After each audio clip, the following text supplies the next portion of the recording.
Hello and welcome to the Cobalt Cafe. It's Thursday night, and that means we're playing Star Trek.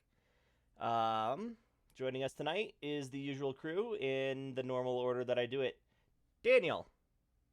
I am Daniel, and I play Ensign Tesora, Once the again, once again, Ensign, emotional Vulcan theoretical cosmologist. and Everoth.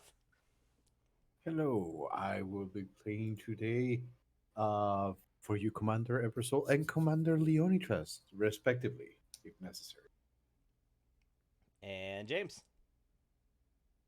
Hey, I'm James, and I will be playing Connor McCullen, and I believe I will be playing a bit of Tanjat as well.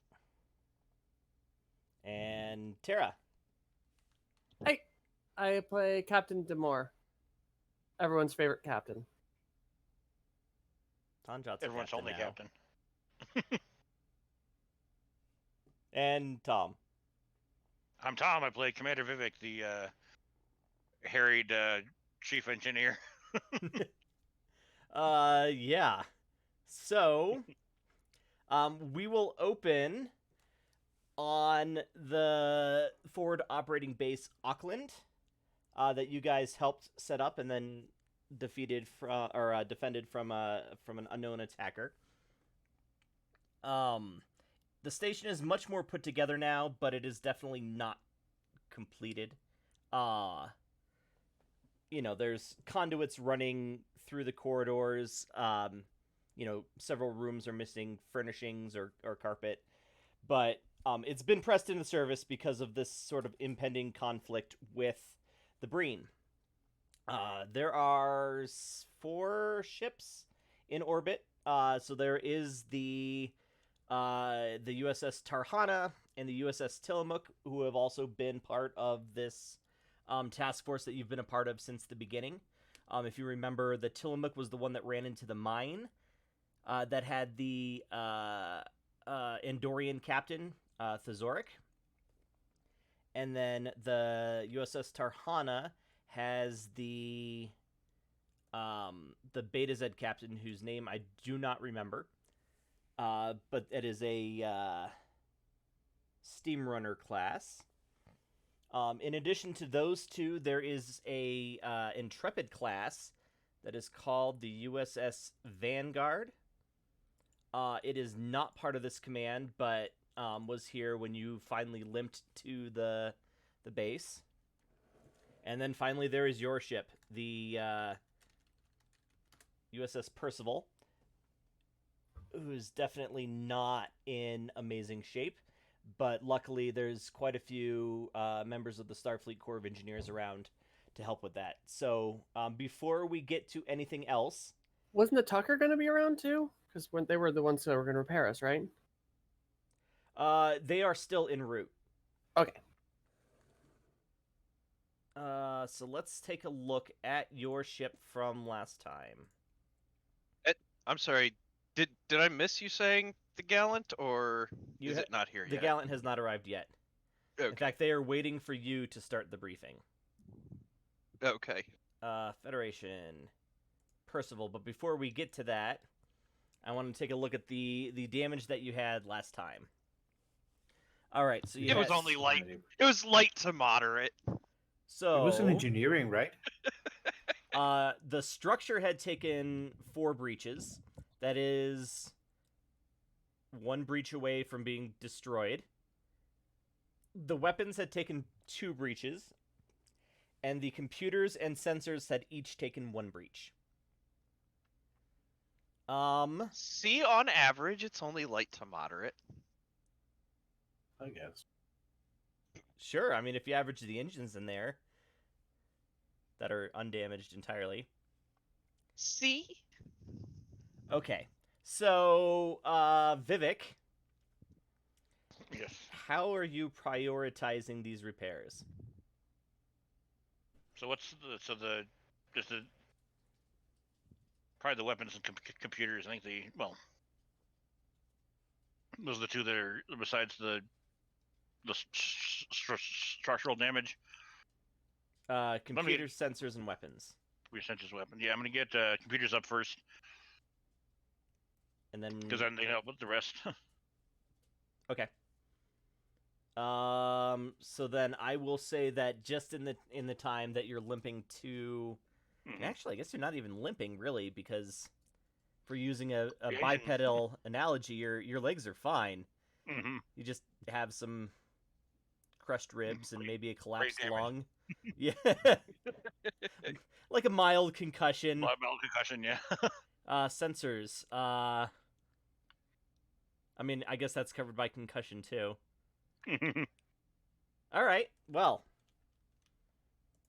All right. So I'm going to remove the computer's breach entirely.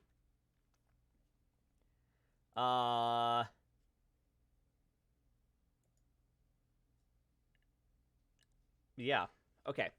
So you're able Is that to like- fix the computers completely Mhm. in your trip back. Mhm. Uh, Because then the computer can help with the rest. that is actually a really good point. Structure. When it comes to the structure, I mean, you can seal off parts of the ship, but Yeah, you can't really. You'd yeah, be in dry dock to fix most of that, but or space dock, whatever they call it. yes. Okay. Well, that sort of tells us where your ship is currently sitting. Is there anything else? What else needs to be fixed? The ship's structure itself is on its last leg. The weapons are damaged, and the sensors are I think impact is the word it uses. Okay. And are we still out here? Like, are we out in space, or you said we're at a station? Yeah, you're at FOB Auckland. It's the little forward operating base. Okay. I mean, if Vivek is fixing things, I have control and engineering. I can definitely contribute to that if you want me to take a system as well. It was really more like getting a sense of where his Okay. priorities, Priorities. as Okay. the chief I guess engineer I'm lie. just cool. So I- I'm just there following his instructions. Exactly. I'm the only one currently who can fly it though, because if you hit the Yeah. gas too hard, it's literally gonna fall apart. Isn't it your fault? Well, not entirely. A little bit, yeah. A little bit. No, Little bit your fault. I think, he was I totally meant to do that. Mhm. So he's taking credit at least. Fair enough. Okay. So the Gallant does arrive, and I think Tanjot probably sends over some repair crews as well. Oh yeah. All right. So the briefing is it's really for senior officers. So every ship's CO and XO will be there. Terry, you don't have an executive officer right now. They were gonna send one, but yeah. Yeah, they're also kind of working on that, I think, or you haven't heard anything at least. So who do you bring? Definitely not to Sora. And definitely not. I don't think I bring anyone. You don't want to bring Leo? I would, but he's gonna be also played by another character. Oh, I see. Yeah. Okay, that makes So- sense. Take You Vivek. know, I could take. I'm not Vivek. taking Vivek. He needs to fix the ship. Yeah, I'm kind of busy. Okay. Like it's nothing against the. You know what? Take Vivek. Okay, I'll Take take Vivek. You can Yeah, I can delegate. delegate a team. Yeah, I mean, there's Starfleet Corps of Engineers guys there too. It's like, okay, fix my ship. All right, so I you will have a take pad on Vivek. you just in case anything comes up. Vivek is glad for the break. Yeah. Although from last week we discovered his diplomacy is not very good, so this might actually be even more stressful for him. Yeah. He has discipline. He doesn't like randomly tell people off. Well, I think he's used to doing things himself instead Yeah. of ordering other people to do it. So Mhm. So like when the shit hits the fan, he's like, "Oh God, okay, I'm gonna work on this. You guys do something." You, you guys figure rest out. Okay. You're good. You know what you're doing. So obviously, leading the briefing is Admiral Singh.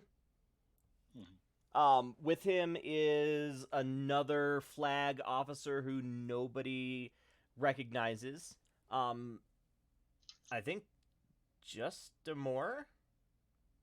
You and Tesora are still the only two that have ever actually seen DeLuca, right? Yes. Okay, well, Commander DeLuca is there as well. And,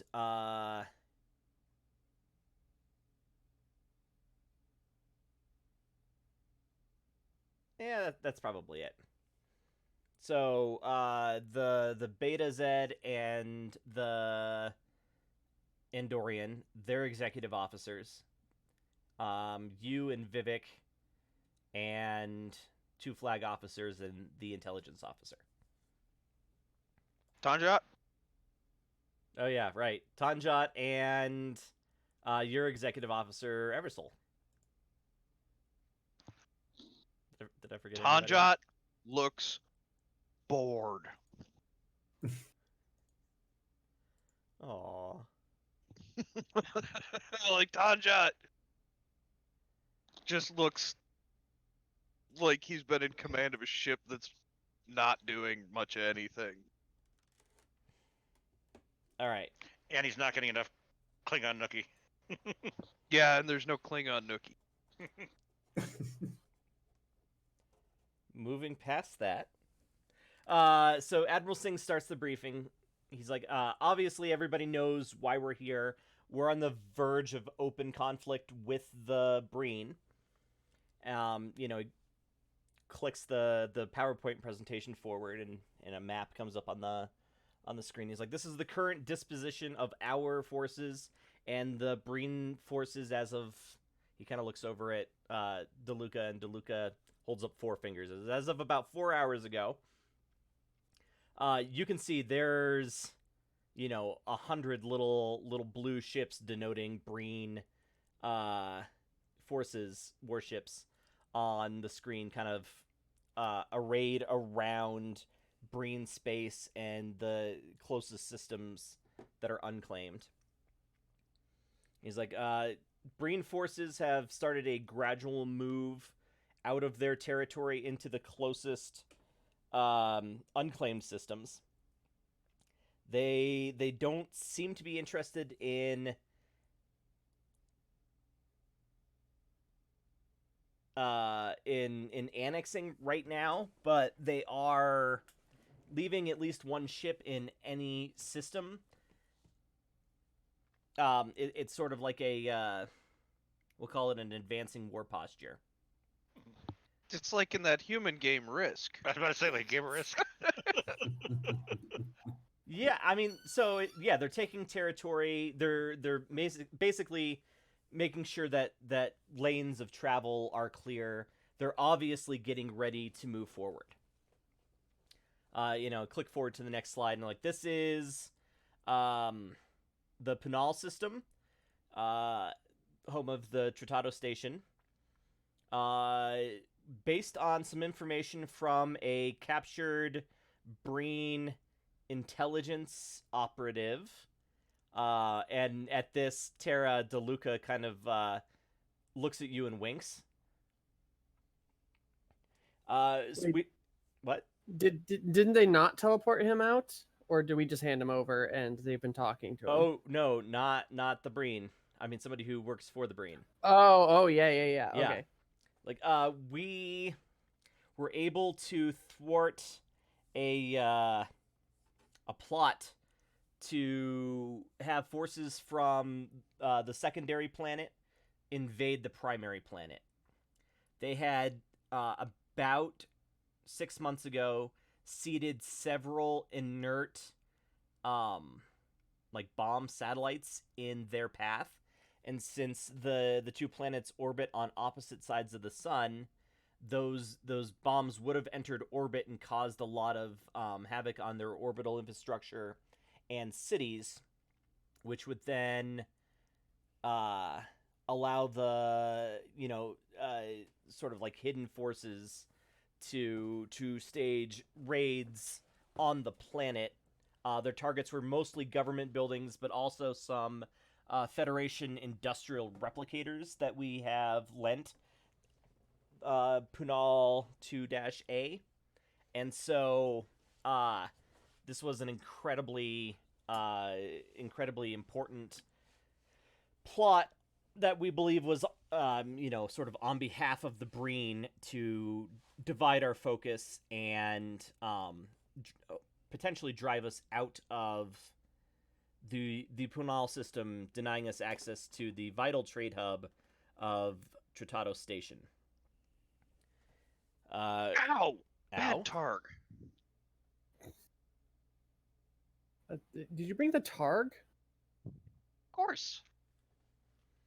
Emotional support target. It's the only thing that has been keeping him stable. Feeding occasional tribbles to it. Okay. I'd rather not talk about it. Yeah, occasionally a tribble goes missing. Right. All right. So, Sorry. the issue that we're running into right now is that we are grossly outnumbered.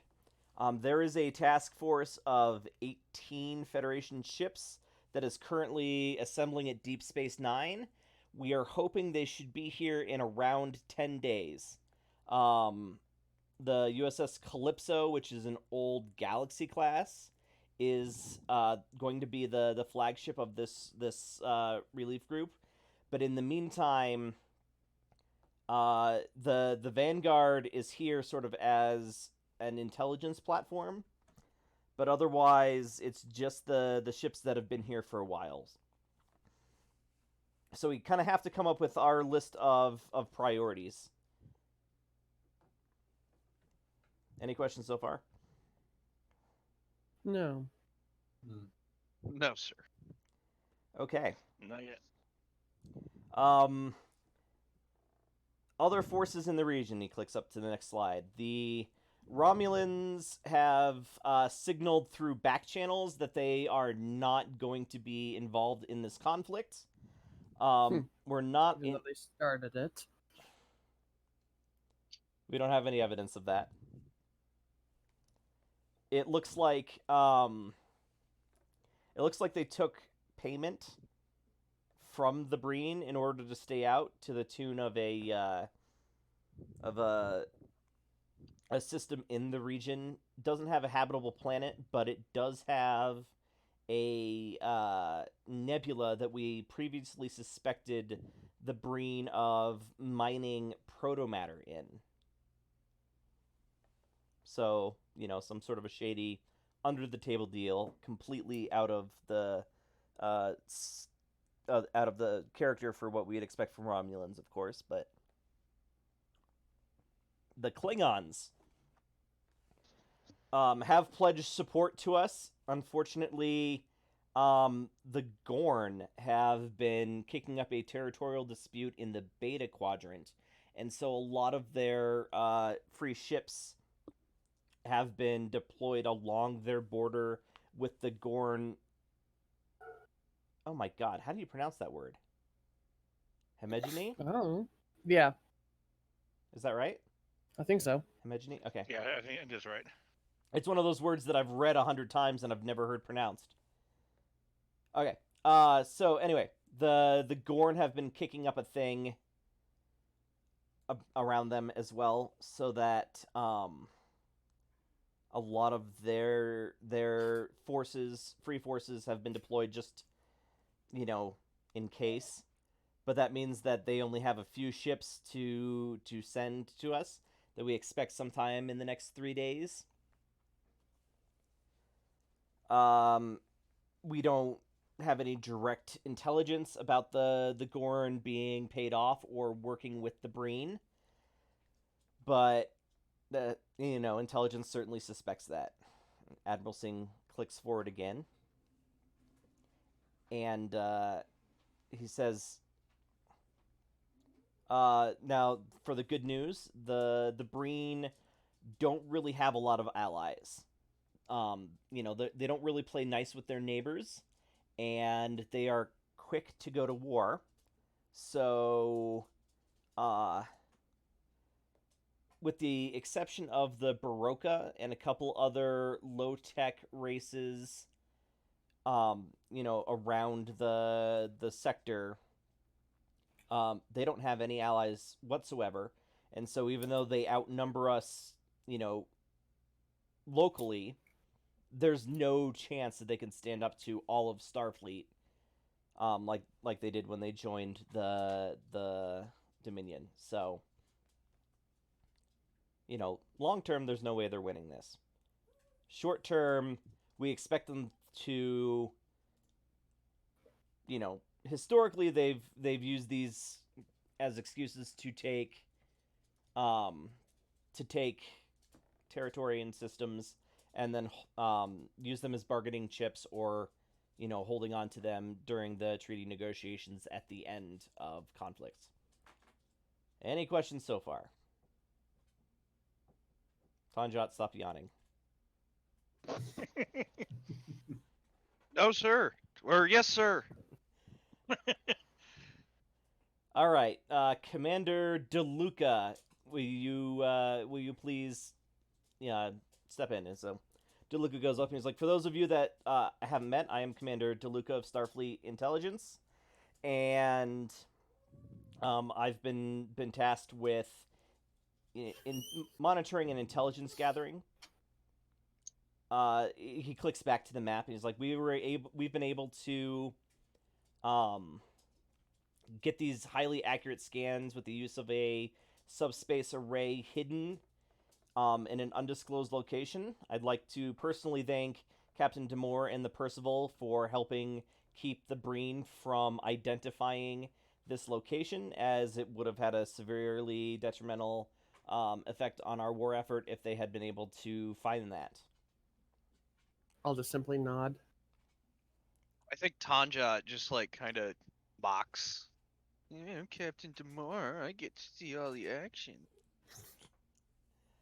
Very professional, Anyway. Tanjot.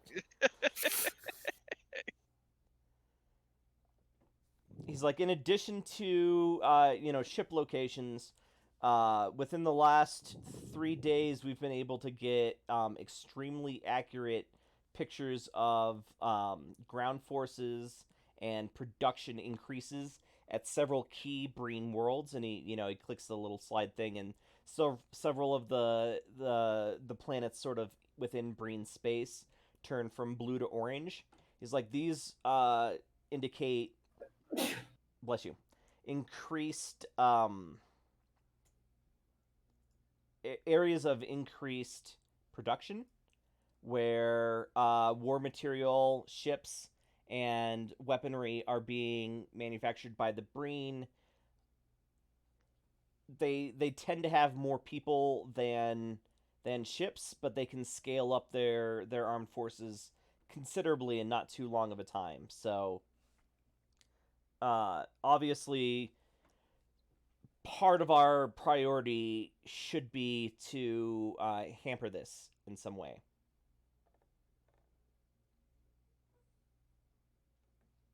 Clicks forward. Based on some interrogations with a Breen asset, we were able to identify several cells on the allied planet of Punal 2-A. In addition to the thwarted attack that the Admiral mentioned, we were also able to find out that they are constructing some sort of weapon on Punal 2-B. And he kind of shakes his head for a moment. He's like, we really got to find better names for these planets. We're not exactly sure what this weapon might be, because Breen ships are currently preventing us from getting too close. But we would like to plant an operative on the planet to help gather intelligence as well as plot some attacks. We do have a specialist and are looking to possibly doing that as another priority. And he sets the thing down. He's like, and honestly, at the moment, that's it. Obviously, with hostilities coming, we should be thinking about supply lines and protecting allies. And he just throws up his hands like, honestly, I wasn't around for the last war, but there's a lot to think about in terms of what we think our next step should be. Well, I would like to point out that I have fought in multiple wars, and every time being on the much weaker side, I might have some ideas. Admiral Singh leans forward. Please, Captain, go ahead. So me as a player, I don't actually have many ideas, but I know Tanjat's got something. Probably something along the lines of supplying like small hit and run cells or something like that. Yeah, you Well, would for actually starters, tend towards we special operations and hit and run attacks, wouldn't you? Tanjat? Yeah. Yeah, absolutely. No, Tanjat will actually that's his first proposal. Like, no, what we do is we got to get a small team out there, and we've got to start kind of sussing out, who start making contacts and building a small resistance army. It worked very effectively in your French Revolution, or in your French Resistance against the Germains. Singh is not a student of history, and so he just shrugs. He's like, I'll have to look into it. But that's an excellent note, and he marks it down in his pad. If you're going to be doing hit and run operations, I may suggest using our Klingon allies. What little ships they can offer. They did quite a number on the Cardassian Union during the armed conflicts before the war, using such tactics. Okay. Do you think maybe we should pair, if the Klingons are only sending a few ships, should we maybe pair a Klingon ship and a Starfleet ship together? Wouldn't be a bad idea. Well, especially one who's not focused in armed conflict, like maybe Mr. Tanjat or Commander Tanjat's medical ship.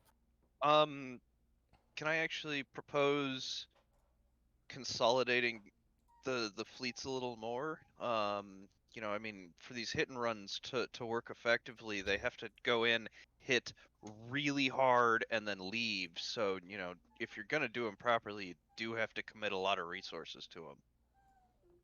Okay. I was just saying the cloaks might be useful in this instance for the hit and runs. Well, that's a good point. Obviously, the Federation doesn't have cloaking device capability. Obviously. For another 10 years. I would also suggest reaching out to the Cardassian Union. We are not very fond of the Breen. Well, Cardassians aren't very fond of us right now either. But we've already made progress towards that direction with the negotiations of territories, and maybe sweeten the deal with a sitting place at the negotiations after this conflict inevitably ends. If they're guaranteed a seat at the negotiation table, they'll be far more likely to help us. You could offer them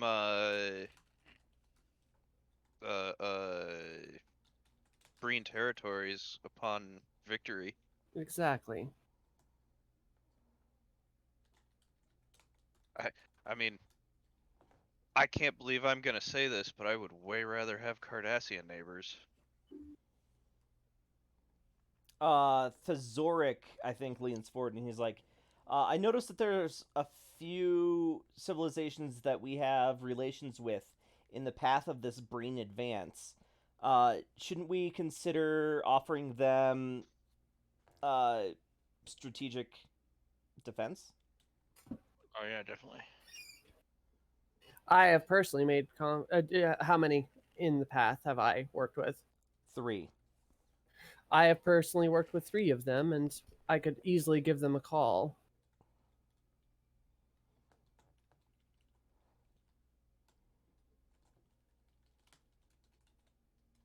Super weapon's all one word, right? What?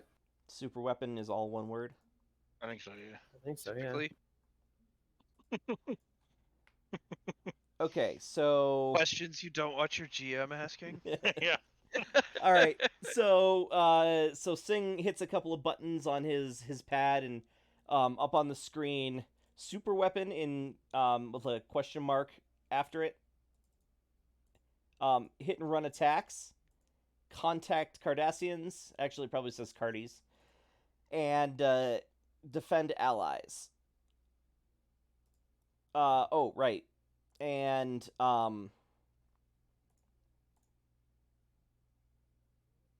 nope, that's it. So far. Resistance ground forces. Oh yeah, build a resistance. That's a lot of good ground to at that. cover. hmm Yeah. I believe it might be a good idea to assign the Galleon to the creating of resistance cells, as its commanding officer has experience in doing such things. Tanjot will actually look at Eversoul, and then he'll look at the commander guy, and he'll be like, "Actually, can you get me a non-Starfleet shuttle? This would be way easier if I don't show up as Starfleet." Um, yeah, we could definitely find something that would blend in. Maybe something Arcarian or Ferengi, they always sell their pleasure or their shuttles at reasonable prices. I mean, whatever, just something so I could, pose as a small-time, no big deal trader or something. uh.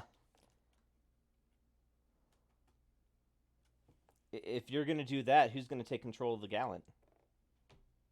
Well, I do have a very capable first officer, and let's face it, the Gallant is a medical ship, and for the week I'll be gone to get this set up, I think Eversol can handle it. Shuttles don't go as fast as full-size starships. I think he'll be gone longer than a week. Eversol can drop me off, and then I'll rendezvous with him. We'll work out the details. Okay, so Tanjot is gonna work on building a resistance. What then should the Gallant be doing?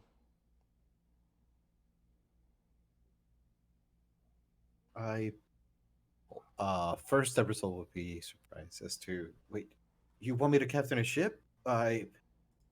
If it's necessary, I believe we can provide support after those quick. Sorry, how do you call them? Shoot and runs. Honestly, I think the Gallant should find a central location between all of these different activities we're doing, so that way it can move in and support any of them more rapidly. I may also suggest goodwill missions to our allies in the area. I believe that would be the correct assumption. If we can act as some sort of headquarters, it would be best for us to supply the rest of the operation. But it's also a medical ship, so my thinking is It's also very fast. yeah. So I mean, if that sucker just kind of sits in a central location, as soon as anybody hits that command that they need assistance, it can be places fairly rapidly. The Beta Z captain, whose name I don't remember, leans forward, and she's like, I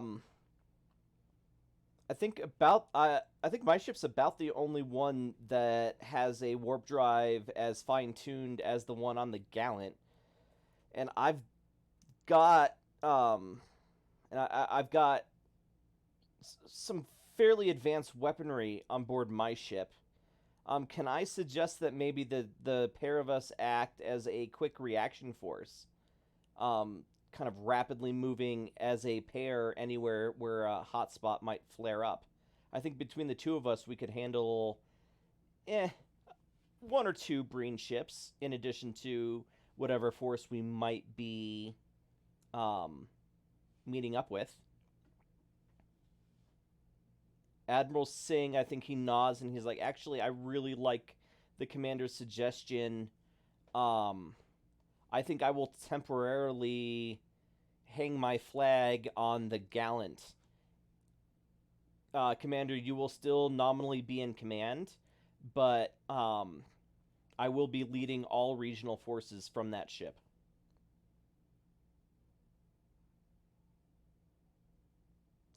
What about the so that's the Tarhana and the Gallant. What about the Percival and the Tillamook? This might be a good time to bolster our connection with the Klingons. We could have each of the ships to find or get a similar ship speed from the Klingon forces to team up with either of our ships. Commander Vivek, how long before the Percival is in fighting condition again? And just so you don't have to pull a number out of your hat. Yeah, I must say. So because there's not a dry dock at the forward operating base, I mean, you're looking at a couple of weeks at least before you can, start repairing some of the structural damage. Yeah. So yeah, but I've got. However, if you were able to access the dry dock at Tratado Station, it would go significantly quicker. The problem with that, obviously, being the fact that the Breen also claim about half of that system. Yeah, so I what Colin said. It'll take a couple of it'll take a couple of weeks at least before we can even get really going. But if we can, I don't want to be sitting vulnerable at Tratado Station, but it will go a lot faster there. They actually have a dock, and you can actually fix it. But I know there's also Breen in that system, so it's kind of a risky endeavor, but it would go faster. If we had some of our supporting units, either the other Federation ship or some of our Klingon friends to cover us, we should be fine. Klingons we expect in 3 days. We were going to have them meet us in the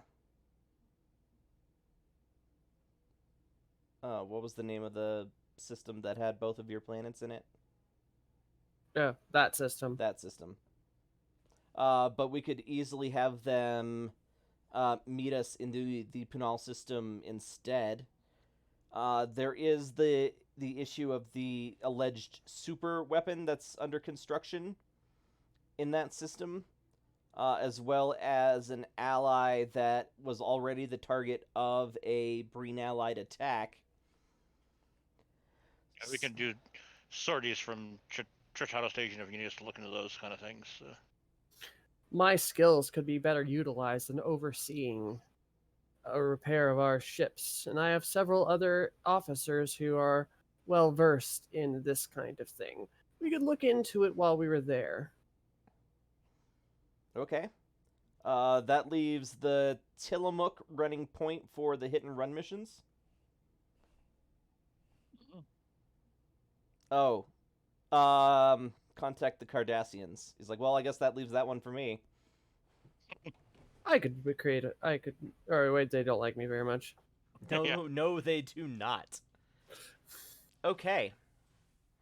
Let me just mark down what everybody is working on.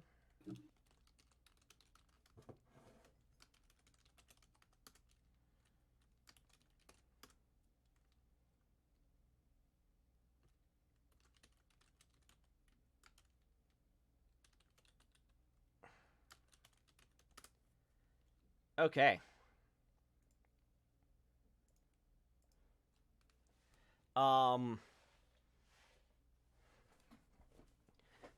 Tanja, do you want to take anybody with you? I mean, it doesn't have to be a named character. I'm just curious if you're going on your own or if, you're taking a partner. Honestly, there's got to be like a couple intelligence officers here, right? There is one intelligence officer here. He's the one who ran Just- the briefing. Okay, just the one. I thought he might have had a couple lackeys. I mean, not Um, physically present, but he has lackeys. Okay. Um, I'll ask the intelligence guy. Hey, you got anybody qualified to assist with my mission? I'm certain we can scrape somebody up, but it might be a few days because it's not something that my command had prioritized. No, that's you're totally fine. I'd really rather not wait a few days. Could I get access to the dossiers on everybody who's here? Sure. Yeah, You're gonna and- find somebody. Yeah, I think Tonjat's gonna go searching through those dossiers and find somebody who foots the bill of what he needs. Probably like 2 or 3 people, because you'd probably be rocking around on something about the size of a runabout. Yeah. Yeah, so I'll like go through all the dossiers, and Tanja will start building a little team. Okay. And he's looking for the like unconventional traits. So like, he's looking for the guys who, cheated during Starfleet Academy. He's looking for like Kirks. people who are yeah, Kirks. not necessarily Kirks. He's just looking for people who have the ability to think outside the box, to be. I hate to say it, but Tesora. People who make interesting I was characters about to when we say. do this as like I a was as a thinking the side same thing. campaign. All right. Give me a presence command roll. Difficulty. It's one of those things where like the more successes, the better off you are. Okay.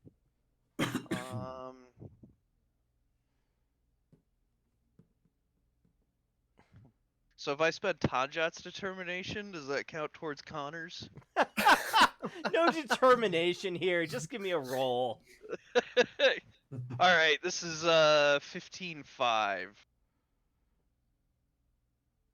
One success. One success. Okay, so yeah, you get you find a couple of lieutenants. Maybe through word of mouth, you find an ensign who's been doing a little bit too well in the below decks card games. Okay. Okay. Yeah. So Tanjat has a crew.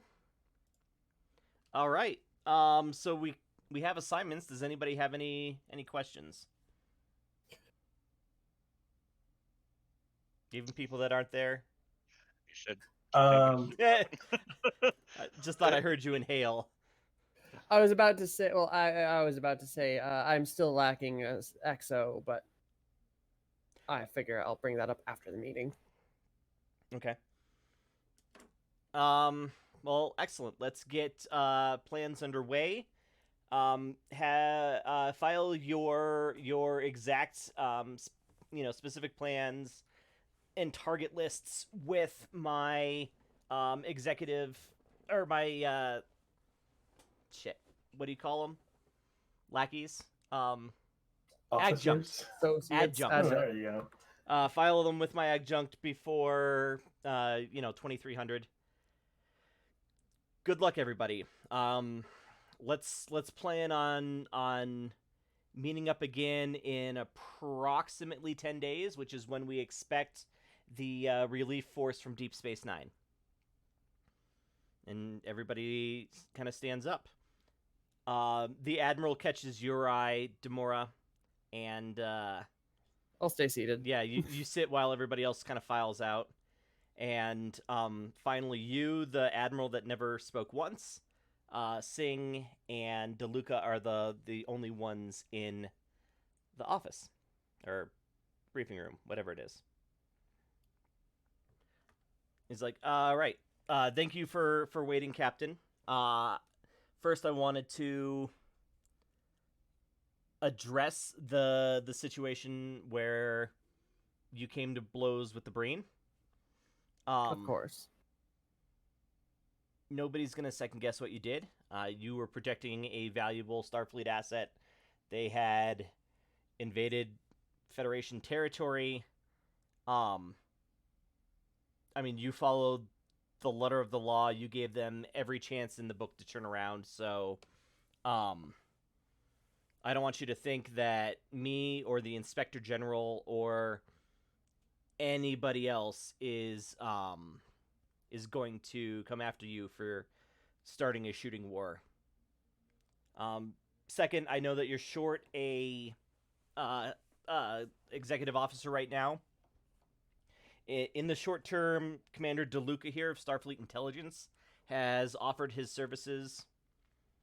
He's not normally a starship officer, but I think he's got some skills that will come in handy for the Percival. During my time working at Starfleet Intelligence, I have grown to know DeLuca's record, or at least that of it that I'm allowed to see. I would be glad to have him aboard my ship. DeLuca nods. Is like, I'm really looking forward to working with you, Captain. And he stands up to go, and he salutes the quiet Admiral on his way out, but not you or the other Admiral. Have I been relieved to go yet, or do they still want to talk to me? No, I guess there shouldn't be anything that they need to talk to you about. You know what? No, he's gonna pass along. Singh will hand over a pad. He's like, okay, these are the images we've been able to get of whatever is under construction at Punal 2-B. And you can see it's something being constructed in orbit. There's solar panels, and you can't see a lot of specifics. He's like, honestly, because of the number of Breen ships there, we haven't been able to get as close as the Vanguard was able to get to some of the other Breen installations. And as you swipe left and right, you can see there are some really close shots of some Breen planets in here. And he's like, I just want to pass along that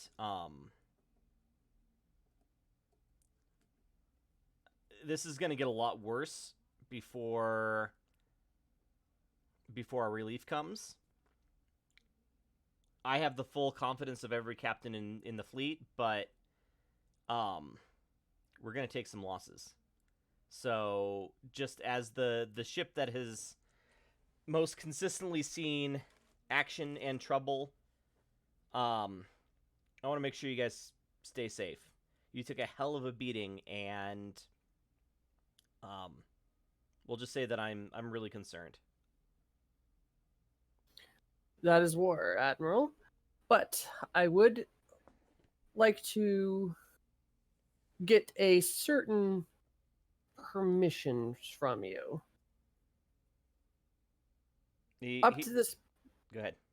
Up to this point, I have been playing things very according to Starfleet regulations, but as we're on the brink of a shooting war, I would like a little bit more leniency in the what do you call it? Engagement, The rules of engagement. rules of engagement. I mean, honestly, if it's your ship and your crew's life on the line, anything up to breaking the prime directive would probably be acceptable depending on the circumstances. All right.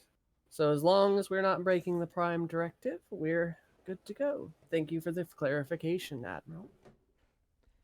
He holds up a hand and he's like, within reason, please, Captain. I know you're one to push boundaries, and I'm hesitant to give you a blank check, but the fact of the matter is we're facing a well-armed enemy that has a very professional fighting force and a lot of recent experience fighting, and I think we're going to need every edge we can get. I'll give another nod and say, understood, Admiral. Okie doke. I'll, give them the proper salute or whatever, and then I will head out. Okay. What has Tesora been up to? I don't know. Because we've basically just been stationed at a kind of outpost where there's not a whole lot of ways for her to get into trouble anyway, right? I mean, it's a small star base, but it's Starfleet, not Federation, so it's like what is it like? It's like Guam. Okay. You know, how much information is sort of being filtered to the rank and file at this point, since she's not at these briefings? I mean, the rumor mill is going full tilt. Side note, by the way, Tesora is not on shit post duty like she was last time. Okay. She's still on the bridge, but you know how there's that like disappointment mom energy that only parents can give? Okay. That's how the captain's been treating you. A little bit more, definitely a different flavor of punishment than you received last time. Well, yeah, but I guess my issue with Tesora right now is that like she's also treating you very differently. Whereas before, when she got punished by Tonjot, she was like pretty recalcitrant. You know what I mean? Like she was like, oh shit, I've gotta kind of earn my way back, and sort of like, as long as I'm a good girl, then like I can get these my privileges back.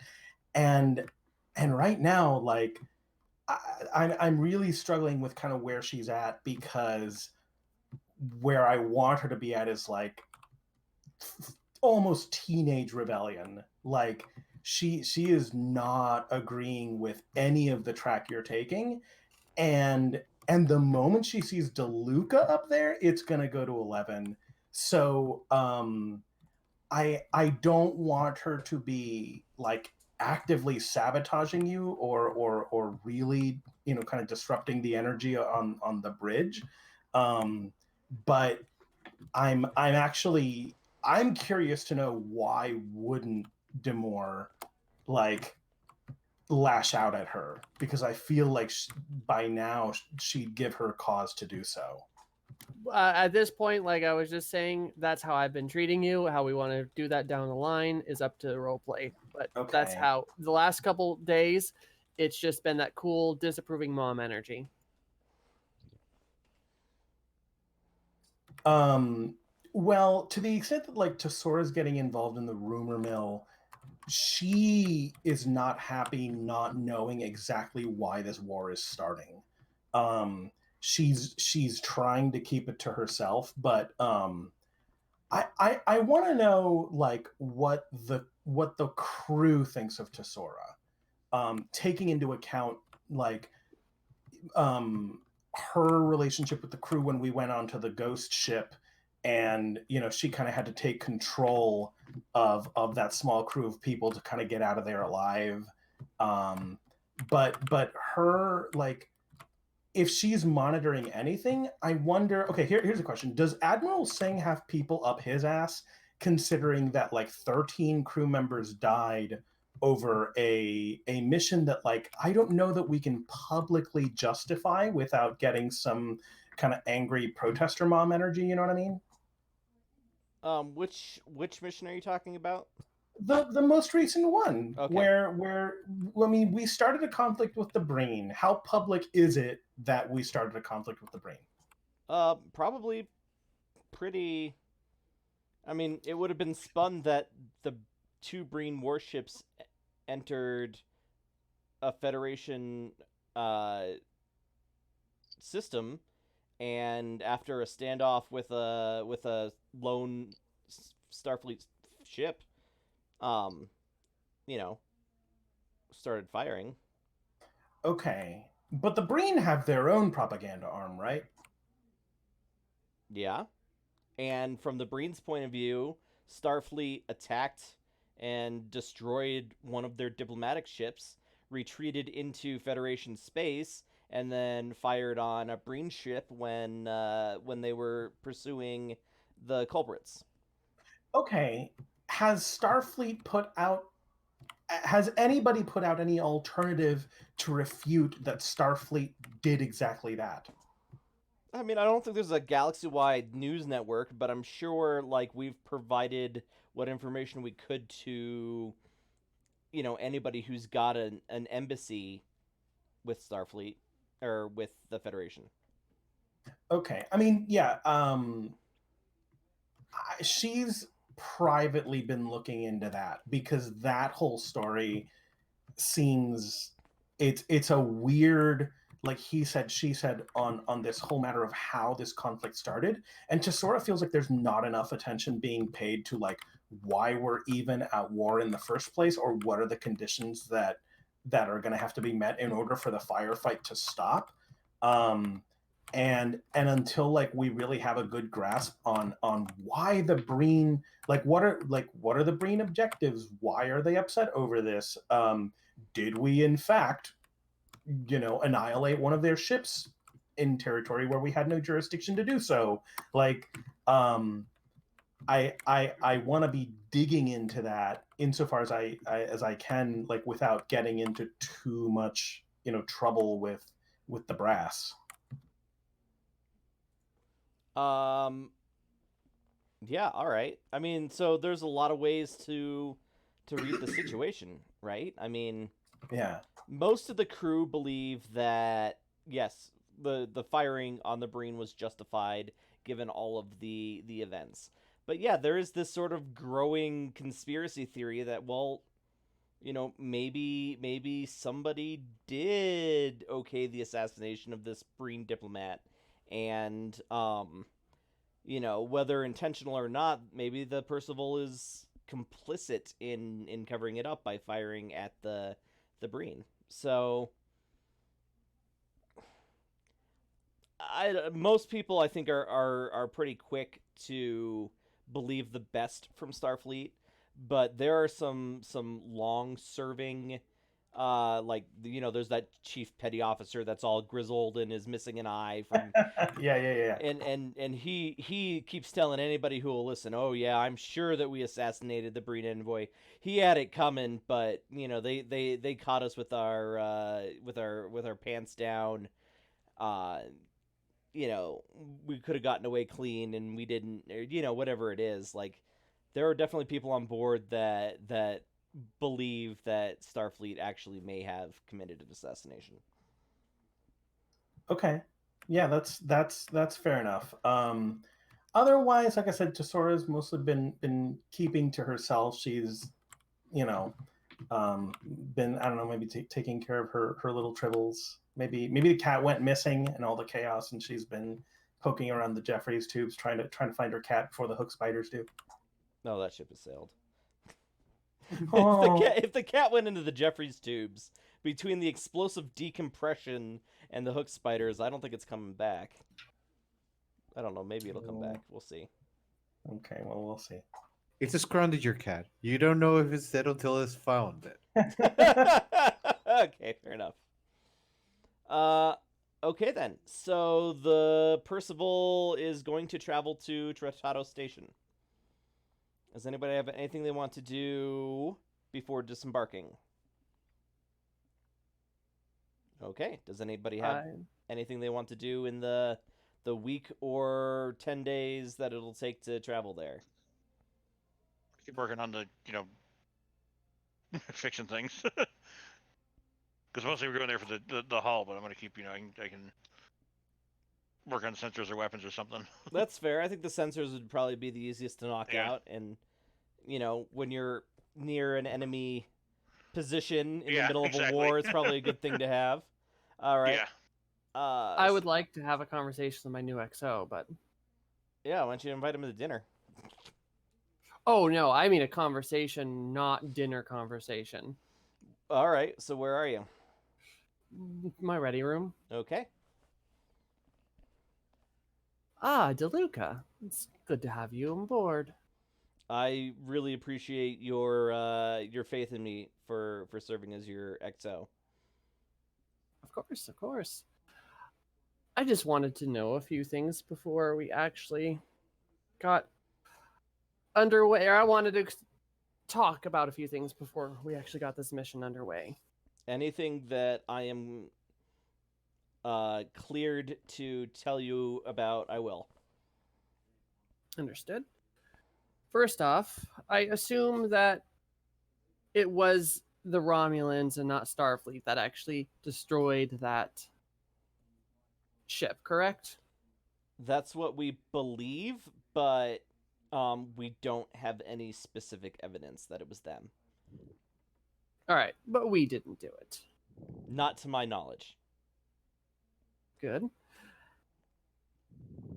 Also, we have been given not a blank check, he used those words exactly, but a loosening of our engagements. And I was hoping to speak with you about maybe going a little bit further than investigating this super weapon.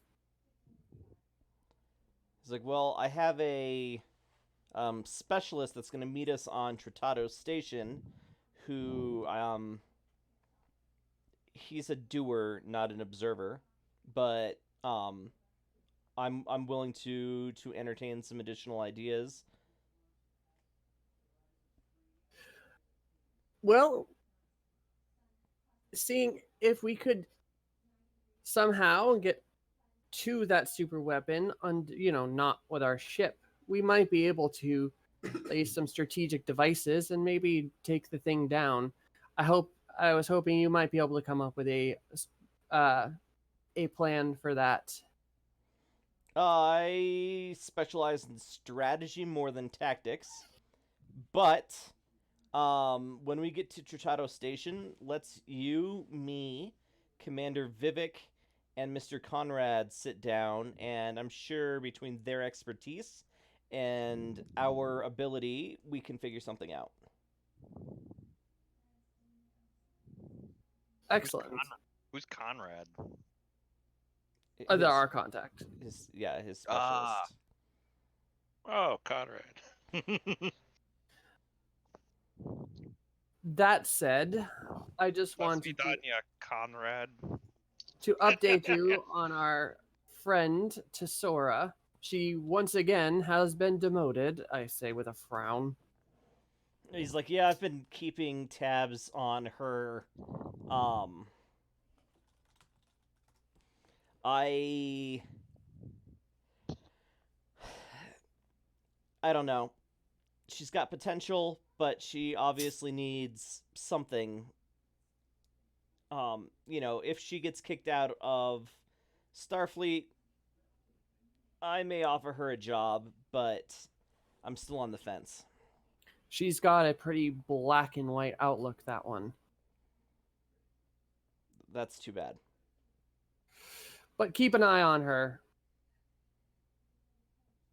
There is I also see potential there, but we might be able to rein her in a bit and get her back to proper working order, or we might have to let her go. But out of all our new crew was outstanding, and our old crew has been living up to the name of Starfleet. So she's our only problem child to keep it watch with as our XO. Do you think it's worth me having a one-on-one conversation with her, since we do have a little bit of history? I think it might be a good idea. Okay. Also, my wife would like to have dinner with you this week. So we would, when that time comes, we don't have to roleplay that, but just Okay. the invitation is there. I'll stand and say, I have a little bit more work to do here on the, but I would like you to please speak with Tesora as soon as possible so she doesn't have a minor meltdown on the bridge. Okay, where should I have this conversation? Probably quarters or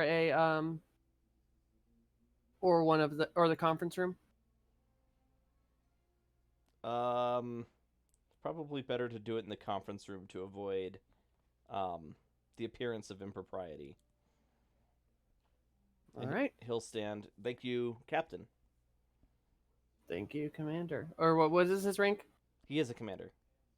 Thank you, Commander. All right, so Tesora, you get summoned to the conference room before your shift starts, or like right at the start of your shift. Okay. And yeah, I recognize, first of all, who summons me? you don't recognize the voice, which is odd. Yeah, that's odd. But yes, so you do recognize him. I imagine Tesora would remember him, right? Oh yeah, the moment she sees him, she's like, oh, it's you. What are you doing here? He stands and kind of looks a little flustered, maybe. He's being very formal. He's like, Ensign, I know we've met, but I'd like to formally introduce myself. I'm Commander DeLuca, and I will be acting as the Percival's executive officer for the foreseeable future.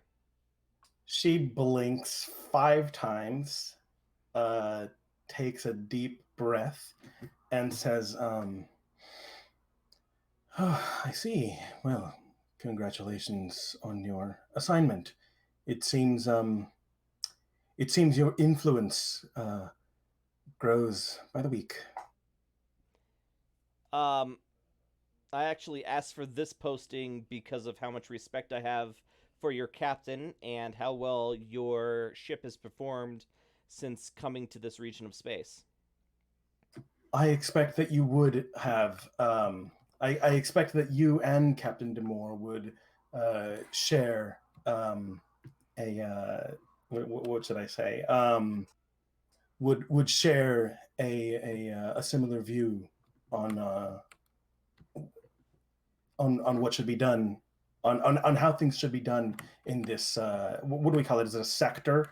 Region is what I've been calling it. Yeah, Because okay, it's many whatever. sectors. A sector is a specific cube shape. Okay. Yeah, I expect you and the captain would share a similar outlook on how things should be done out on this new frontier of the galaxy. Well, it's not just the captain and I. Like we both serve Starfleet and by extension the Federation. You know, we truly have the best interests of the people at heart in our approach to things. So, yes, I'm very happy to be serving with a captain that I think holds some of the same ideals that I do, but at the end of the day, we all serve Starfleet.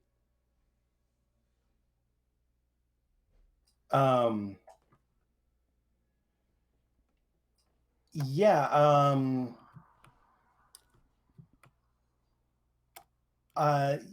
I want to say, how should I say this? Like what he mentions the ideals of Starfleet.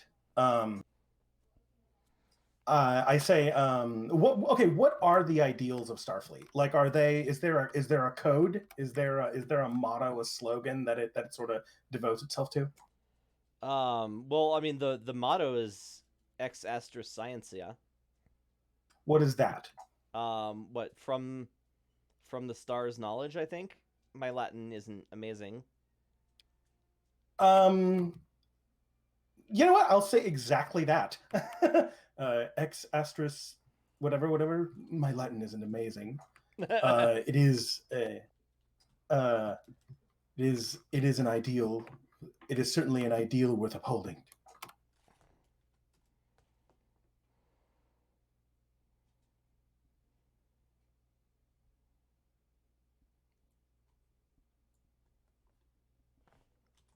Sorry, Latin.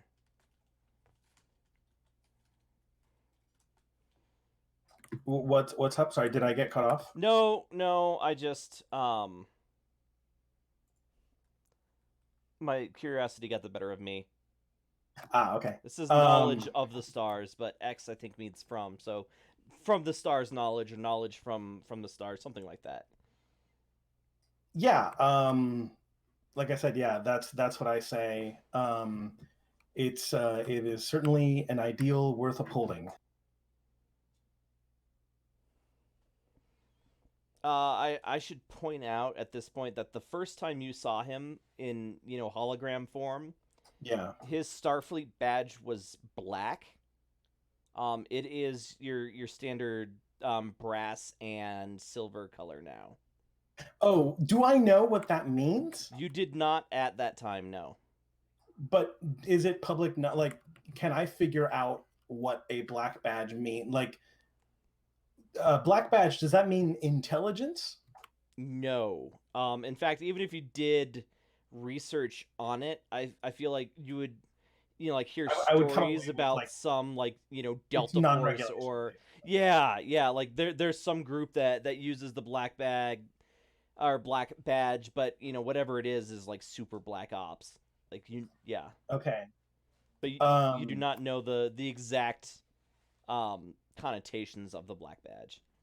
yeah, I say something like, yeah, it's certainly an ideal worth upholding. I think I believe I believe many unnecessary conflicts can be prevented when we bring light out of the shadows, or out of the shadows of the unknown.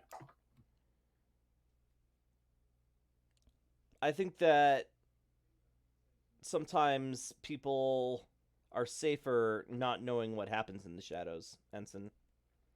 We have a responsibility to safety in addition to gaining knowledge.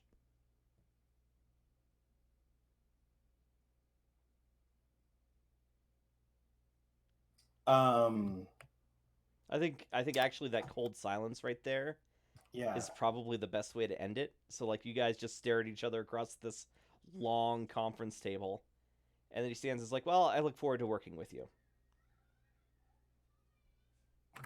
You know what? I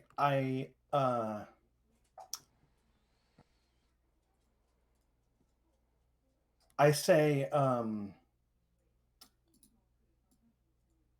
all I know is that it's a big galaxy out there, and there are things in the shadows. There are things in those shadows that are larger than any reality we can fathom.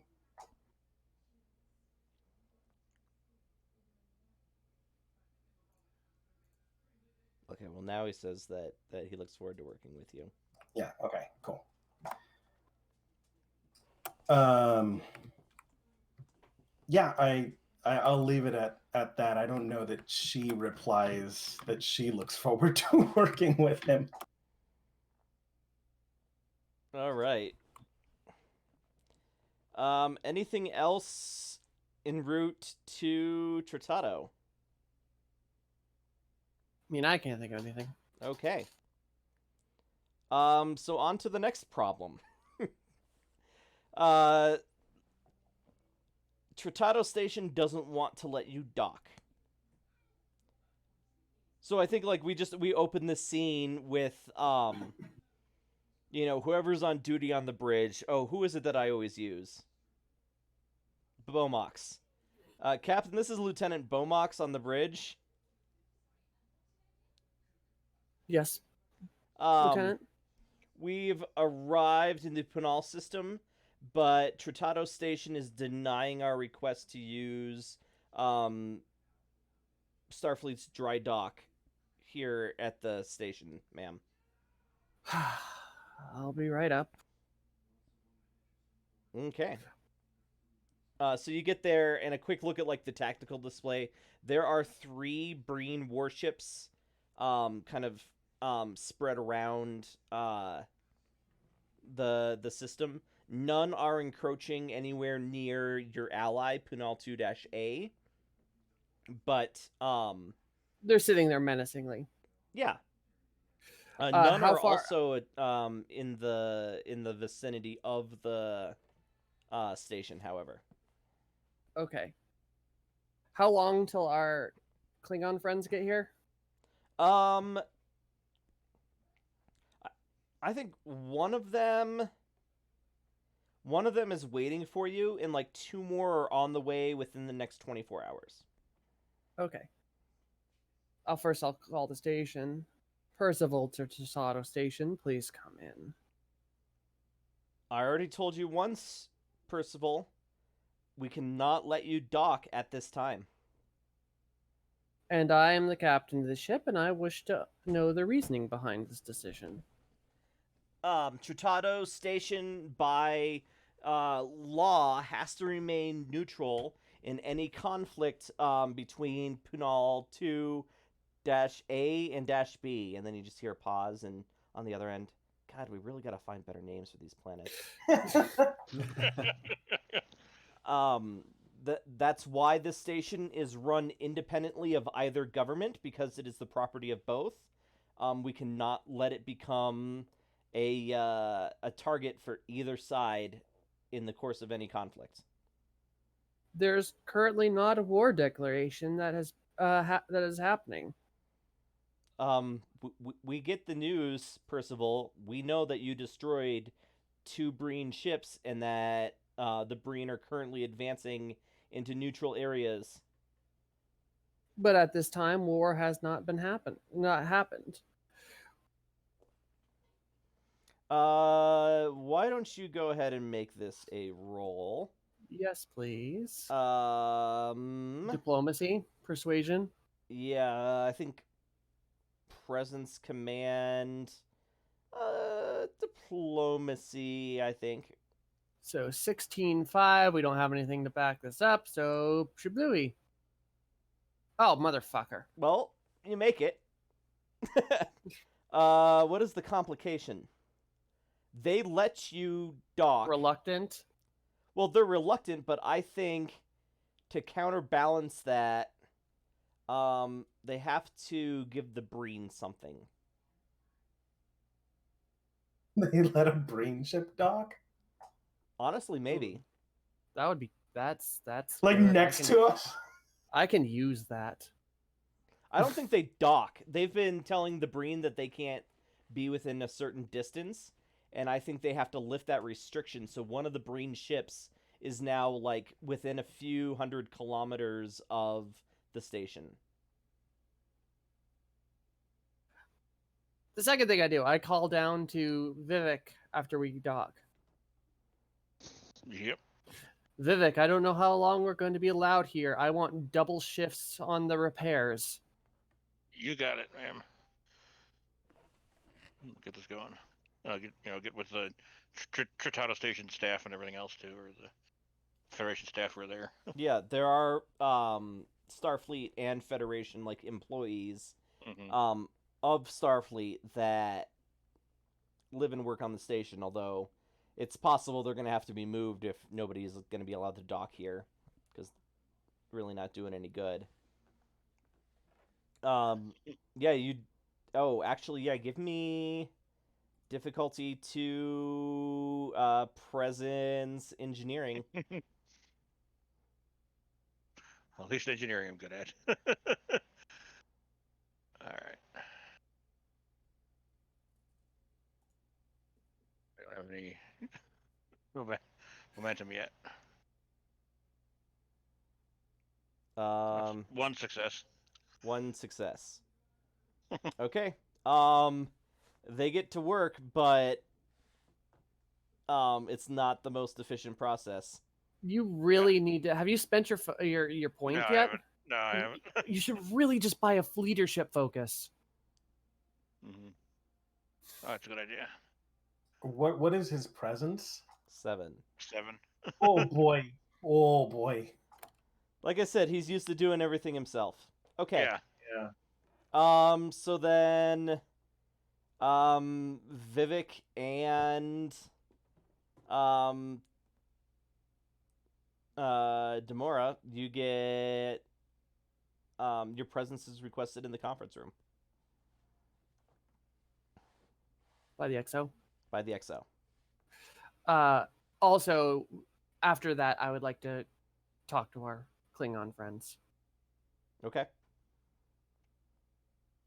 All right, so you get to the conference room, and DeLuca is there, as is Vivek. You know him as probably like a lieutenant. Yeah, we'll say lieutenant. Lieutenant Conrad. He is not in a Starfleet uniform. He's like in a black, like cargo pants, belted turtleneck kind of get up. How do I describe him? If he were a character in a TV series, he'd probably be played by like Brad Dourif from all the 80s movies. Hold on. Dourif.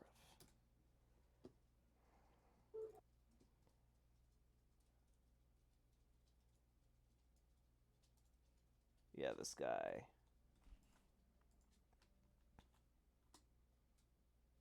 Whoop, that didn't work. But yeah, This guy. Like, you've seen him in something before, I guarantee you have.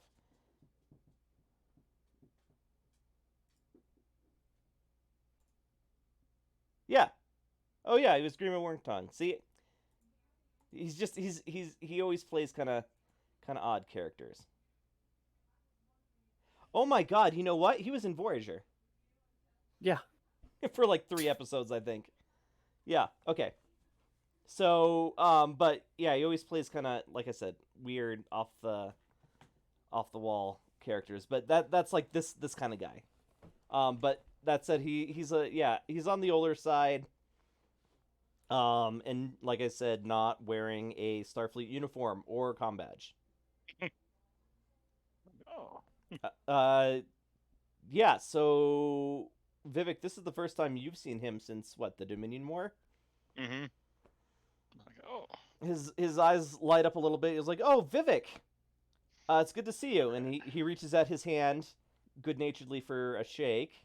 Yeah, I'll give him a sort of formal, but yeah, Conrad. How you doing? Fancy seeing you here. But you're in engineering now and a commander. Congratulations. Yeah, thanks. Yeah, I still prefer to do things myself, but they had to put me somewhere. And I'm sorry, Captain. Vivek and I go back 20 years ish. Mm-hmm. I'm well, I guess I'm gonna use the name Brad. I'm Brad. Oh God, I can't name Brad Conrad. Brad Conrad. That's amazing. No, his name is Brad Conrad. Conrad. Yeah, I'm Brad Conrad. I'm a special advisor to Commander DeLuca and Starfleet Intelligence. I'm no longer a member of Starfleet, but I'm here to help you with a little problem. Good to meet you. And so, DeLuca's like, I had already breached this conversation a little bit with the captain, but um, the Breen are helping the Penalians build something in orbit of Penal 2-B, and We really got to think of another name for that. we really do. And whatever it is, the word that we're hearing from our interrogations is that it's some sort of a super weapon that will change the balance of power in the system. So, the original plan was to send Conrad in for a for a reconnaissance mission, and then to set up a sabotage or strike against it. But the captain indicated that there was perhaps another option. Captain? Well, who's all here again? You and the XO, and then this guy Conrad and Vivek. I would also actually have invited Kitty boy. Can't remember his name right now.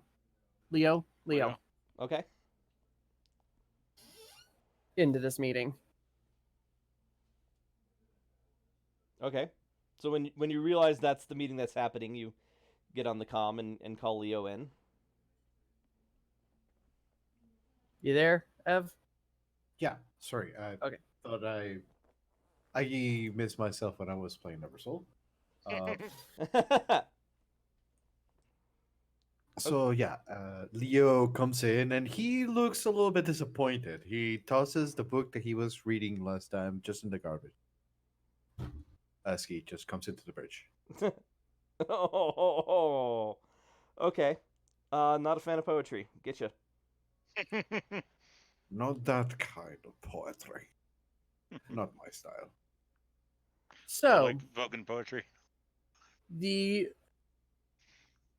I have been given a loosened leash, if you may say, on how to deal with Breen threats. And seeing as our ship right now is currently not at peak capacity, I wish to infiltrate this new super weapon and either disrupt it or outright destroy it.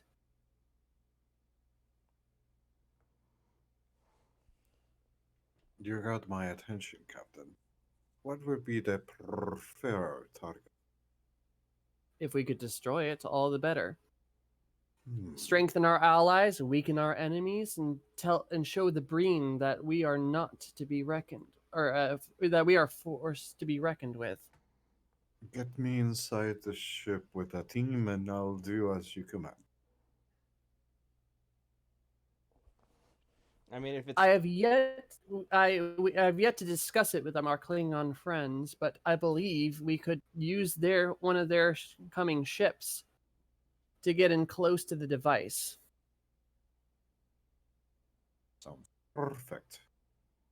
I mean, there's definitely some risk to that. The Breen were closely allied with the Dominion, and there was a trade of technology. We know the Dominion ended up with the Breen's energy draining weapon, and we believe that at least some of the Breen ships that were in use during the war retain their anti-proton beam, which is used to detect cloaked vessels. And let's be honest, if you were going to, deploy anti-proton beam technology anywhere, it'd be to protect something that is being called a super weapon. And we could discuss I'm open to other ideas on how to get onto the super weapon, if there are any. But at this junction, I do believe that ours are best option. You said our sensors on the ship were still pretty shot, right? Vivek got those up and running before you got to Trutato Station. While they're having this briefing, can I run scans on it, and maybe I can chirp in with like, "Hey, Commander, we found something at a very dramatically appropriate moment." Yeah, sure. Let's Okay. do a roll. Difficulty 2, and you can use any additional momentum for the obtain information. Okay. Difficulty 2. I don't think I have any focuses here. So I'll just roll it. Let's see. So control is 11, science. So That 15. looks like 2. Yeah, that is 2. Oh, And does the ship help?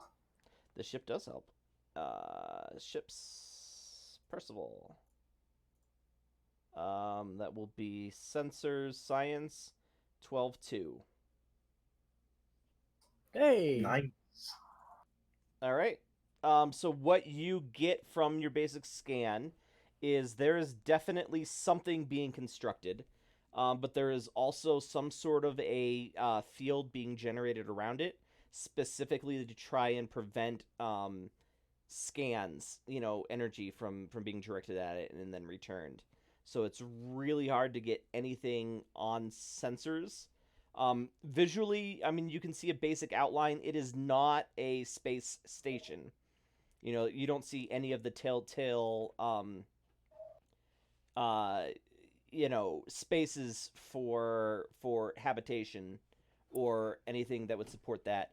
What you do see is, um, a long cylinder with, with coils of, something kind of evenly spaced along it, and passively you do detect a huge energy signature from it. Okay. I have one momentum that I can use to ask an additional question, right? Correct. I want to spend it and ask, what would we have to sabotage or disable in order to take down that anti-sensor field? It is being generated on it, so I mean, the easiest thing would be the power supply itself, or you could damage or destroy the antenna array that is projecting it. So, even just like a temporary shutdown, a temporary disruption in the power supply or the structure of the antenna would allow us to run deeper scans on the super weapon. Yeah. You could also theoretically, direct some sort of an impulse or an inverted energy pulse at it to clear it out for a second, but that would be pretty technically demanding. And obvious, right? Yeah. Okay. So yeah, I chirp in and I say, uh, Captain, news on that super weapon. Our scans are being blocked by some sort of energy emission. If the power generator were to suffer a temporary fluctuation, or if there were to be any sort of interruption on the antenna, we would be able to gain more intelligence. However, I don't see a way to do that without making it obvious that we're overloading it with some kind of energy pulse. Thank you, Ensign. I will take that under advisement. Yeah, out. Tesora out.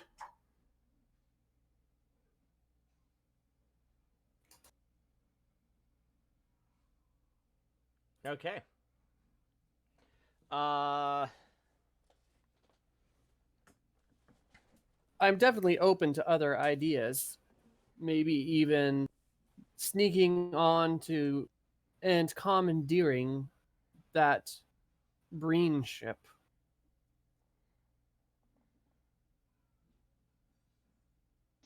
Even if all 3 Klingon ships were here, we would still be outnumbered. Plus, the ship is pretty damaged. Is this really the fight, or is this really the field that we want to pick that kind of fight on? Oh, I said take like sneak on and the way that those did the one dudes did to us. Not a shooting battle. Not a shooting battle. Like How do I'm you... imagining this not being shipped to ship. What I okay out of character. I'm proposing an out of ship like a boarding party? adventure. Yeah. Yeah, I get what you're saying. Okay. The moment we get caught, we'd be exiled from Tratado Station, right? Oh, at the very least. Plus, I mean, that's Yeah. that's another unprovoked attack on the Breen. I mean, it's a risk, but it's a possibility. But you know, when they took over your ship, almost all of the crew was on shore leave. You'd be facing the entire crew of a Breen warship. It was just a passing thought. I'm open to Yeah. other ideas.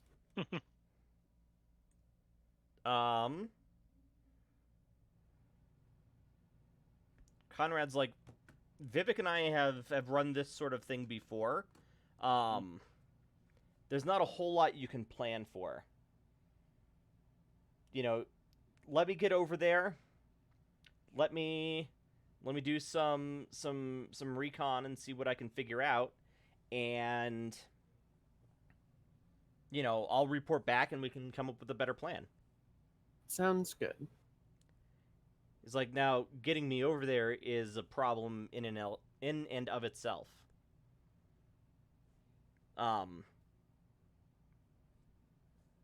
Obviously you can't just fly me over, but the planet's not going to be in transporter range, and I doubt you're going to find any ship on this station that wants to get involved in a fight between the Breen and the Federation. So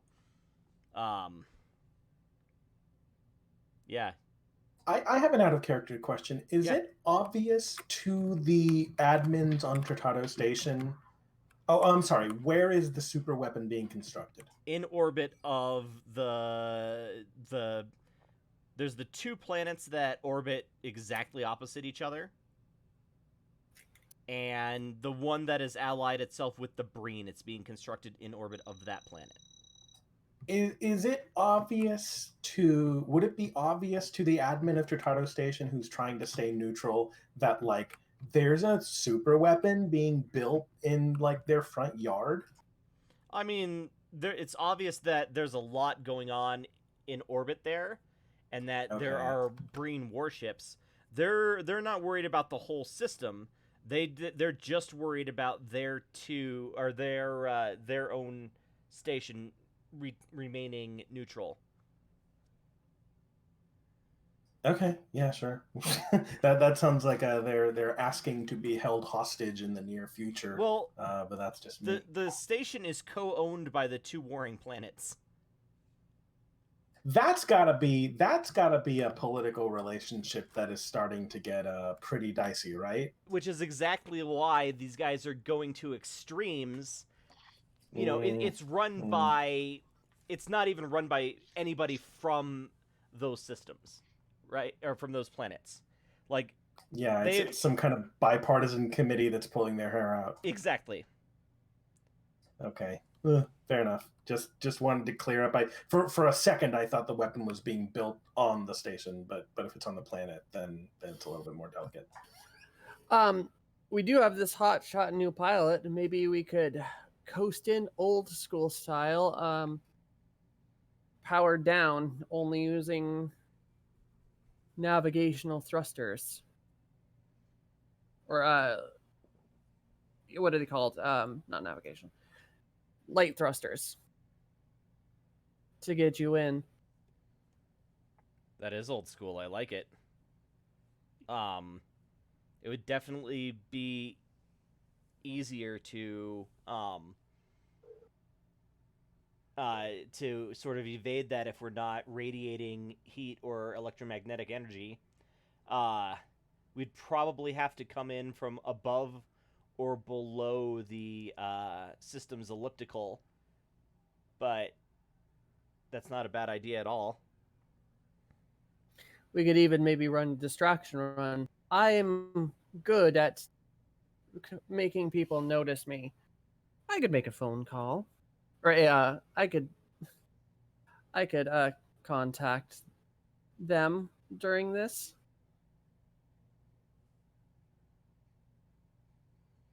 We should make it look like the Romulans did it.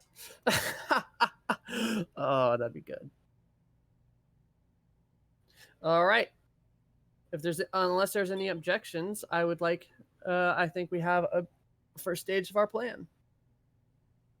Okay, so, so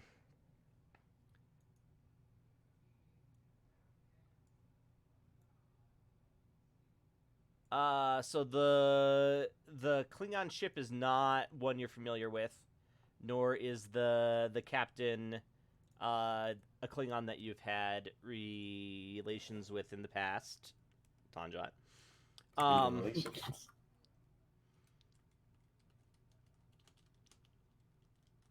Okay. So, what is the name of this ship? What's a good? This is a light. It's not one of their like top of the line, birds or warbirds, but it's a, it's a strong ship. One of the main ships of the line from the Dominion War. So it's maybe a decade old. What do Klingons name their ships after? I have no idea. Okay. We don't have to give it a fancy name right now. Chaq, CHAQ. Okay. Well, were we planning to go in with a shuttlecraft, or? Let's ask the captain. I mean, I was asking you the shuttlecraft would probably be easier, right? The shuttlecraft would be easier to, harder to detect, but if detected, like, you're fucked if you're in a shuttle. The advantage to the Percival is that it's stronger and faster. Our ship is super broken right now, though. Oh, that's true. Like, I'm out of character. I was trying to think of ways to have an adventure. Oh, would not I'm revolve definitely up for it, and given that like it's a super weapon, Tesora would gladly put aside like the beef in order to prevent a super weapon from being built. So here's the plan. I want all of our named officers to go on this op. Okay. To get on this thing and destroy it and play it by ear on how to actually screw with it. I will stay on ship, cause distraction, and maybe we can get the Klingons to also be a little bit distraction-y, like just zooming not around the planet, but nearby, cloaked, so if they do get scanned, their attention is going to be elsewhere. Do you want them to intentionally get scanned? I want them to like if they can get by and get scans, yay! But just basically be a distraction so our boarding party can get to that station and do their business. So you are boarding it now. You're not just dropping off what's his face. I mean, we could just drop it. What's his face? Are you sure you don't want to come? You have focuses in infiltration, intimidation. I know, right? Like, you should come. That's for later, and then when he Can we take a break and Comes talk back. it over as players? Yeah. So, I mean, there's advantages and disadvantages, right? I've noted a couple of times, but I just want to make sure you know that the super weapon, and I'm using quotation marks mentally for that, right? Because you don't know a thing about it. Um, it's not a space station, so there is no atmosphere on it. Yeah. Okay. Okay. So, So it's a thing that's being built in orbit around the planet. So the original plan was to send this, saboteur special operations guy in to figure out what was going on and then report back. But if you just want to go there and do something about it, you absolutely can. All right. So if that's the case, what's gonna happen? Here's what I would like to happen. I'll have, for now, I will send over on a shuttle, unless there's anyone opposed to it, Lieutenant McCullen and this dude, and to Sora to get scans of that thing. Who's the dude? Are we talking to Luca or another Conrad. Conrad. Conrad. Okay, yeah, sure. He's Is the kind everyone of good with that? person for Starfleet that gets stuff done on the ground. Okay. I pulled the captain aside a little bit before we send everybody out. I was just like, somewhere private. I was like, so I got a history of this guy. Used to work missions together. He's good at what he does, but like, he's definitely more of getting the mission done. So if something goes wrong and it's the mission or to Sora and the other guy, he'll definitely get the mission done. He won't hesitate to leave them behind. Noted.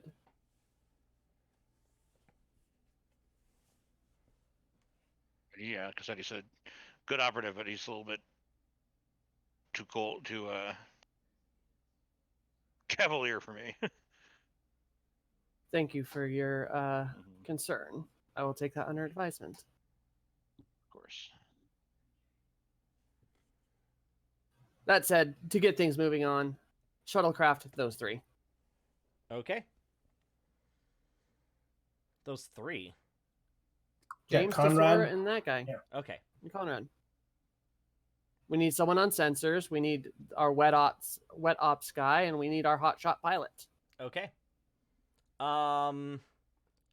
Conrad wants a second with Vivek after the meeting. Yeah. He's like, listen, like, I know that you got your cushy job in the back of a spaceship here, but I mean, you used to be really good at this kind of thing. Yeah. Why don't you come back out into the field with me? Yeah. I wouldn't mind that. Exercise. I mean, Yeah. the dry dock's doing what they're gonna do, and it's, I don't know, it'd be good to be back out in the field after everything that happened. Yeah. Yeah. Okay. Yeah. I'll volunteer to go with the captain and. All right, so those four then.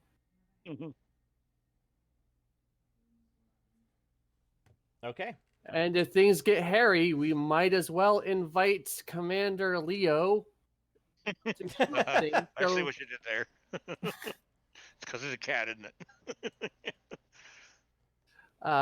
So okay, those guys on our biggest shuttlecraft, ninja in, get scans, report back. We'll see what happens. Okay, so are you or are you not inserting the special operator onto the planet? Well, we had to get by there first, right? Onto the planet with our not scan with our shuttlecraft. That was the point, right? You're landing the shuttlecraft? I thought you said you were flying by. Yeah, we were planning a flyby to start, and I think the confusion is like, why would we put Conrad on the physical planet? So the idea is for him to be able to infiltrate and see what's going on, identify vulnerabilities in the construction process and whatever is being built, and then report back. Is there a facility on the planet on the ground where this construction is happening? They're shipping supplies from the planet up into orbit? You would imagine, but you can't get close to the planet to take pictures or anything. All right. So I'm going to send those guys to the planet and the station There is no station. and do it to the weapon Right. Okay. and give them the ability to make decisions after that point. Okay. So then who's in charge? I believe it would be Vivek or Leo. They are both commanders. Leo, you can be in charge. I'll say Leo because he's our Tech officer. yeah. Yeah, he'll take care of the ground operation if you order.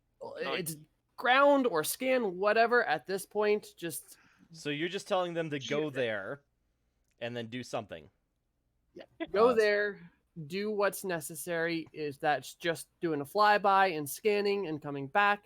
That's the thing. If they need to go on the planet, do that. If they need to do an action scene where they're running away from an explosion, do that. I mean, we're still going to be in communication, right? Like we're still I mean- able to talk to the captain unless something Not- horrible happens. Not in real time because you don't want to risk giving away your position. Remember, Exactly. you're going to be drifting in ballistically. So yes, Okay. that's the thing. So we're Free not range. just Wet okay. ops. so Before we ballistically, you're going to have to stop and brake, which means giving away your position unless you plan it right. So I think you should know before you leave whether you're going to drift right by and take pictures and try and get scans through the scanning blocker, or whether you're going to try and land somehow, just so you can plan ahead as to like how to block ships from seeing you turn on your engines.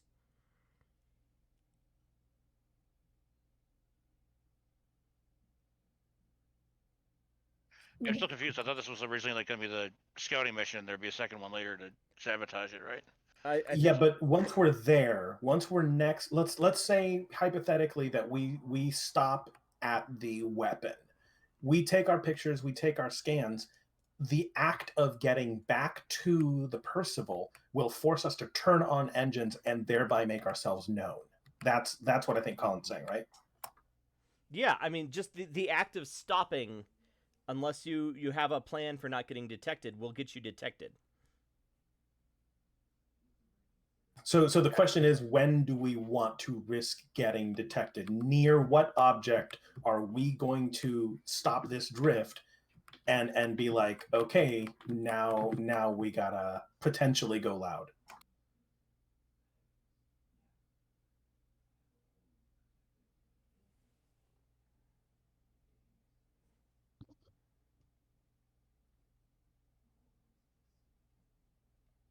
Basically, I just wanted to have. I want an intelligence mission, whether that's on planet or just a scan. So can we land the ship? Once we're in atmosphere, how obvious is a shuttle? Probably much less obvious. When there is orbital traffic and stuff. If we turn the ship back on once we're through atmosphere, would we perhaps avoid the sort of orbital aircraft tower security that's like, hey, give us your landing codes? I mean, if you entered over a more urban area, there are places you could probably land that would be just fine. And I mean, there's probably no ATC kind of thing like on planet. It would just be entering or exiting the atmosphere. Okay, There are ask no them- fly zones, For, of course. for but fuck's sake, Colin, I get on a shuttle and I go do the thing. yeah, but we're trying to figure out what the thing is before, so that I kind of know Can what I astro navigate a path that takes us near the weapon so that we can do our scans, and then happens to land us, on the planet where I think we're going to have to do some stuff at their base, and have it be so that we can turn on our ship in some desert someplace where we can just sort of impulse the rest of the way to the weapons to the factory. If that's what you guys are going to do, then yes, that's. I mean, it's easy enough to plot. I mean, you'll have to make some piloting rolls and assisted by the navigation. But yes, that's absolutely a thing that can happen. If that's what you're clearance for that, Captain. I mean, yeah, that was the whole point, was to give you guys free reign to do it how you saw fit on the mission. So if you want to go planet side and land, that's what you do. Okay. I will chart that route with some reason, science, astronavigation. Does that sound right, Colin? Yes. Let me take a look, because I think that might be the way that you would support the con roll. I'll do kind of create an advantage. Oh yeah, there you go. Create an advantage, quiet infiltration route or something. Perfect. All right, there we go. And here, and anything special. We don't have momentum. Here I'm rolling. All right, there we go. All right, so you were rolling probably what, reason science? Yeah, reason science. 14. Astronavigation doesn't matter. So you got 2 successes. So you have your infiltration route. All right, so everybody gets on board. And let's do some piloting. Are we taking weapons? Are there weapons on the shuttle, or do we have to decide right now what our loadout is? Well, I mean, everybody takes normal phasers. If anybody wants to take a phaser rifle or anything, more exotic, outside of like the special operations guy, go ahead and let me know now, because that does add threat. Leo will take a phaser rifle. Do we want explosives? Like, I'm Yes. wondering, do we want to get to the point where we try to make it look like an accident that this weapon maybe like accidentally discharged and blew itself up? Yes, I was actually gonna ask my turn if I could ask Vivek if we could get some sort of explosives. Yeah, you could absolutely replicate whatever kind of explosives you need. I'm going to add some threat for that, too. All right, so you've got 1 phaser rifle and some explosives of, just the right amount. Anything else? Okay. I don't know. Are there any cool gadgets that help us infiltrate that I don't know about? I wouldn't really worry about it. Okay, cool. All right, so then let's do that piloting check. All right, setting aside the advantage, what's the difficulty going to be? Normal difficulty for something for piloting, I think it's actually 0, isn't it? Or is it 1? Communications. Scan for weakness. Launch probe. Almost there. Ramming speed. Oh, we'd never use that. Maneuver. Flight controller uses the ship's thrusters to adjust position and moves anywhere within medium range. Control plus con with a difficulty of 0, assisted by engines plus con. Okay, so this is going to be long range. That's impulse? It's long range, but it's also, we're turning the ship off, right, at some point? Yeah, you're definitely going in ballistically, which is going to add 1 difficulty. We'll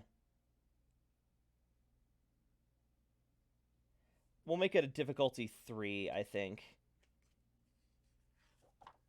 Difficulty 3, daring con, supported by the shuttles. Nope, never mind. That's what we're going to do. It's difficulty 2, like it normally would be, but you are not getting any sort of support from the shuttle. So it's actually only difficulty 1 because you put the advantage on there. So maybe I should have kept it 3. Oh well. Connor? Hello? James, that's you.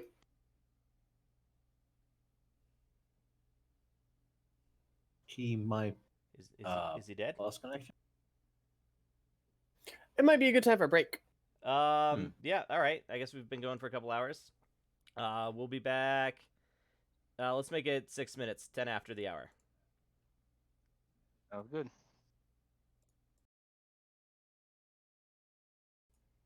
All right, and we're back. So, just so we know what's going on, Commander Leonidas has been Leonitrus. There's an R in there.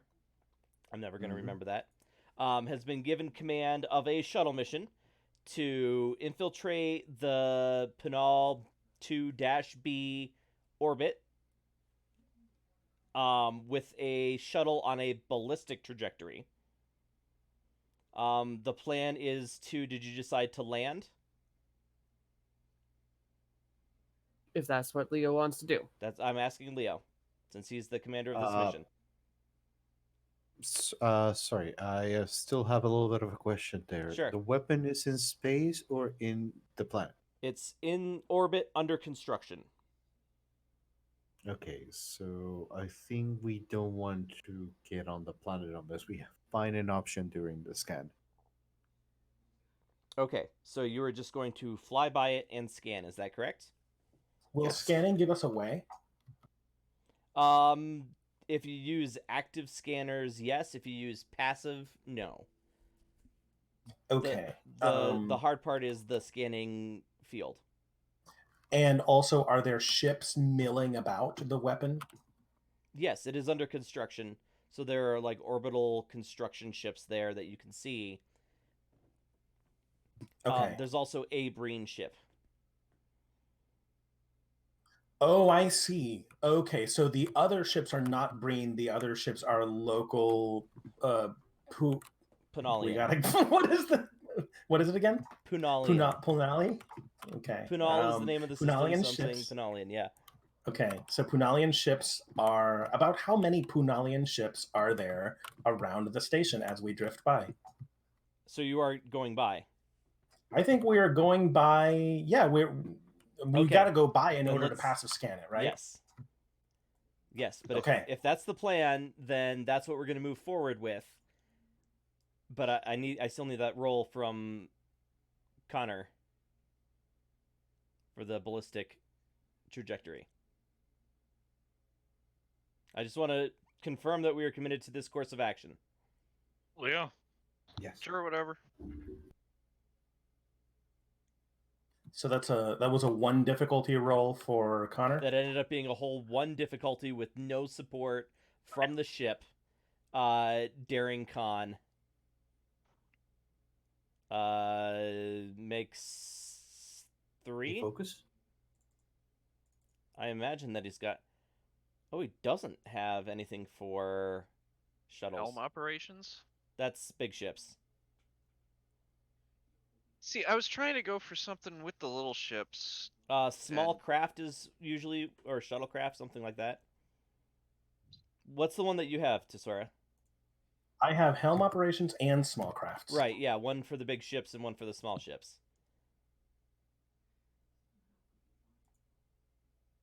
Do you want to specialize in the big ships or the small ships, Connor? Whatever. I don't want to change anything. Okay. It's 2. Yeah. And you got 1, so you... Whoops. I need a new mouse. Okay. So yeah, you come from like high above the system's elliptical and, you know, kind of rocket down on this ballistic course. Go ahead and roll sensors to Sora. Alrighty. What's the difficulty? 2. You know what? I want like good ass scans. We're here for scans. Scans are what's gonna help us prevent needless violence. And this is actually, I think, very well in keeping with my value that a thing has to be seen and experienced before it's ever truly known. So I'm going to go ahead and just chunk myself a 1 there because I'm also not getting help from the ship. So I'll do that, and then I'll do my roll, which, do I have a focus? It's not a small craft, is it? Because you said it's not a ship, right? Well, yeah, no, you're in a shuttle, but I mean, No, what I was saying, the target, oh, the weapon is not a ship, so it would not be a small craft. correct. Decryption, Oh, mathematics. You do not have a sensor focus? I do not have a sensor focus. You know what? Take decryption, only because the difficulty is representative of this anti-sensor field. Oh, great. Awesome.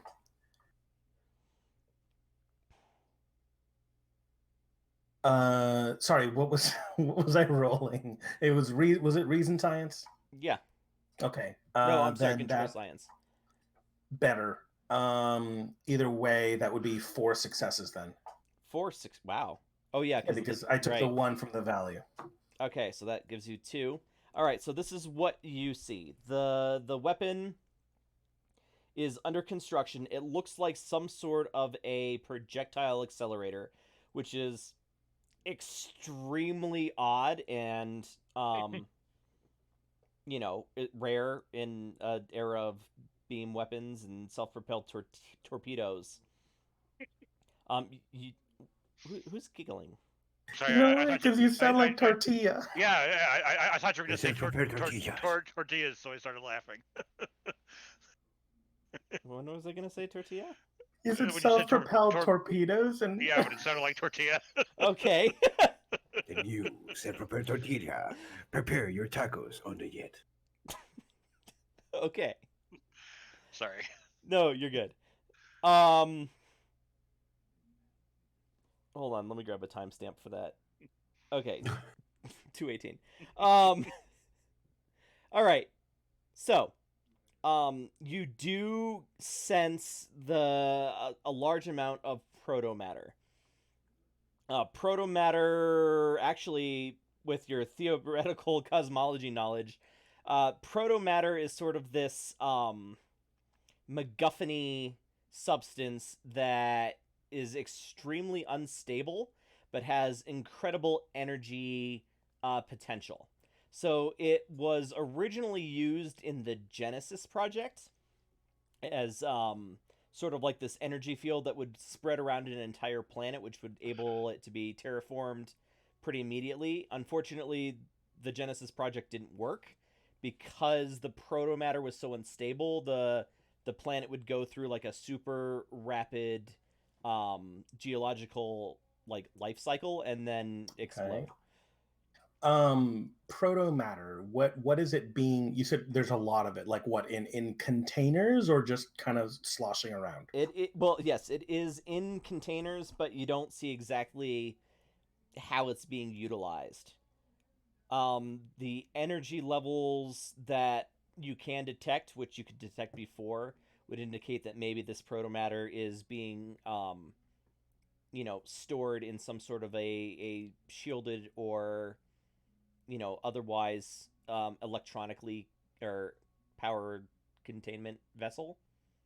Okay, so the point is the weapon is fueled by unobtainium. Is that what I'm understanding? Or uses it in some other fashion.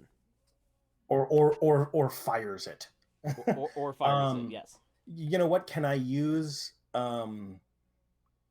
Is it worth using a momentum to clarify that? Actually, what I want to know is it obvious what stage of completion it is in? Yeah, you would have to spend a momentum for that. I will spend a momentum to get a to get a being able to look at this and say how far are we from this thing being operational, even in a beta phase. Okay. It looks like it would be ready to go within 3 days. Yes. Whatever it is, you can also tell that it does generate some sort of a subspace field Normally, you would see that used for either faster than light communication or faster than light travel. Why something in a semi-stationary orbit would need to create a subspace field you wouldn't I necessarily think about. okay. I have a potential theory. Let me look up the rule book for a little bit, and someone else can do something. Just a Mass Effect gun. Yeah, well, I'm thinking like a portal opener. Like I'm thinking this thing's gonna fire a rip in space, and we're gonna see an army like come through there. But I don't know how to speculate. Dare? No, it's not daring. But I know that in Star Trek sometimes he just says like Spock speculate. Yeah, I feel like there are rules somewhere in there for In science. insight science to gain Okay. useful data. Oh no, sorry, it's not. Whatever. Like I said, let someone else do something. I have my wild speculation, but whatever it is, it's going to do something very bad in 3 days. Yeah. So, Leo, you're in command. What's your gut say? Sorry, what do I need to roll to understand if we can come back in less than 3 days to put a stop to this? And Ev, you did have open field to do what you thought was necessary. So if it's beyond the scanning thing, you do have open. So you do what you deem as fit. The problem is that we are in a fast moving thing. We wouldn't have a way out. We wouldn't have a way to maneuver in case we failed. I want to know if we can come back and make a better plan, like a breaching plan, like tomorrow. I don't think that's a roll. I think that's just a gut check of like, we're drifting by this space station. Our ship is turned off. Do we have a good reason to turn it on right now, or are we going to keep drifting towards the planet? Yeah, that's what I want to know. Do we have time to make this second trip or not, Colin? Um, it will be cutting it dramatically close if you come back for another trip.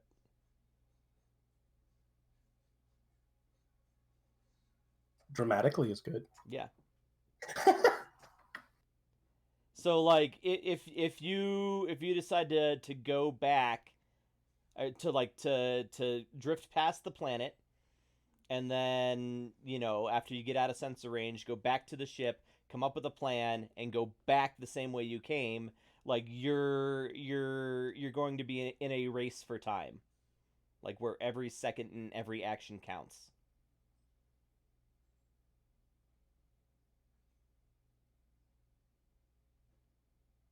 Sorry. Zora. You Yes, do. Commander. Oh, it's a Sora. Sorry. Go ahead.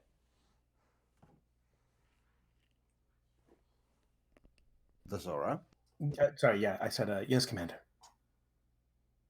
Are you able to move this ship into interception course? Well, I'm I sure believe we Lieutenant. might. I'm sure Go on. Lieutenant Connor would be more than capable of doing that. I.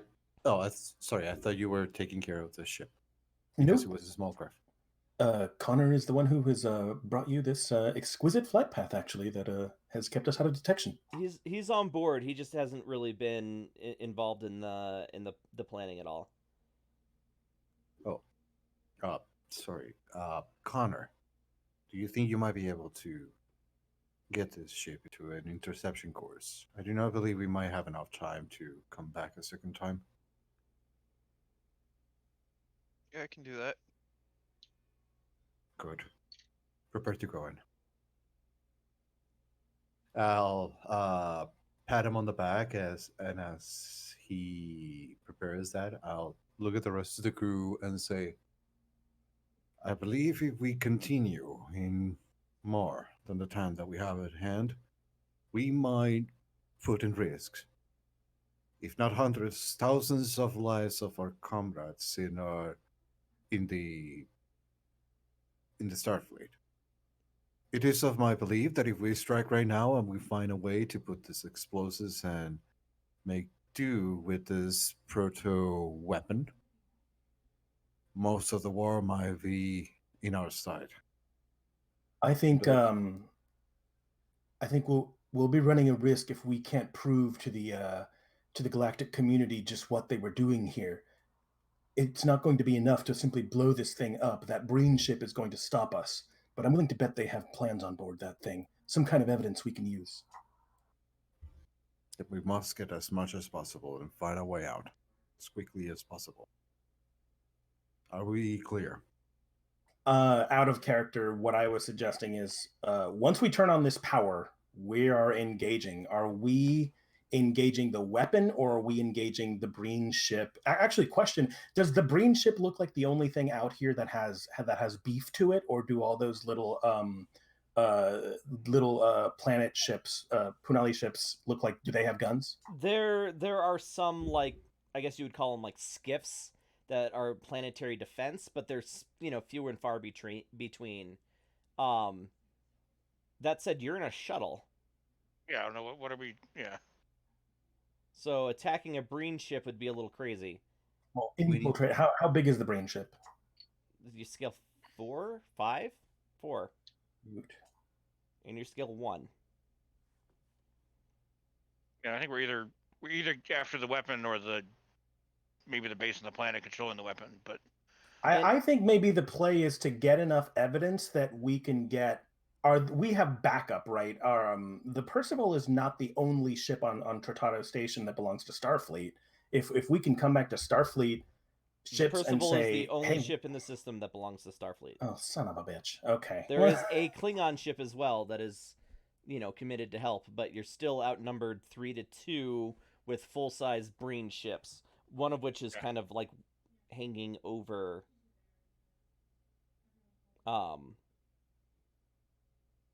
the Percival. Oh, what about Planet A? What about him? Could we get them to issue, like, to intervene? Like, I feel highly outmatched. What do you think, Eversoul? Like, I'm trying to think of an angle that we actually take here that doesn't get us utterly annihilated by their firepower. In my sorry, in my perspective, I believe if we can find plans and more information inside the weapons platform, as well as not only disable it for, well, permanently, it might have enough kickback that it might not only influence but put the brain ship down in this area. We would just have to find a way to escape with the shuttle or escape into the planet if the explosion is not that big. With the information and the weapon destroyed. Sorry, go on. sir, you got two really good infiltration experts here. So if you want to if you'd like to use us that way, that would be awesome. Well, the weapon can't be infiltrated. There's nowhere to land on it. So the things that there are to infiltrate are the Breen ship or the base that we were drifting towards on the planet. So we can still just keep going in that direction and infiltrate that. Explosives were not for the weapon, were for the weapon in the weapons command center in the planet. I thought they were for the weapon. Oh, I still think explosives on the weapon are a good idea. I don't know how we get away with, sticking them on the outside of the weapon without getting caught, unless we're doing like some kind of spacewalk. Does that make sense? Start putting on a goddamn spacesuit. I got this. And then when I got it put on, I'll take a little spacewalk out to the weapon with a bag full of explosives. Will you need help? You are our pilot. And the ship is on a ballistic course, so there's no turning around to come back Yes. without, alerting everybody to your presence. So maybe Connor. before just stepping out the airlock, come up with a recovery plan? Or are you doing a suicide mission? I don't have a real. There's no real plan. Oh, shit. Okay, fine. Uh, take a determination.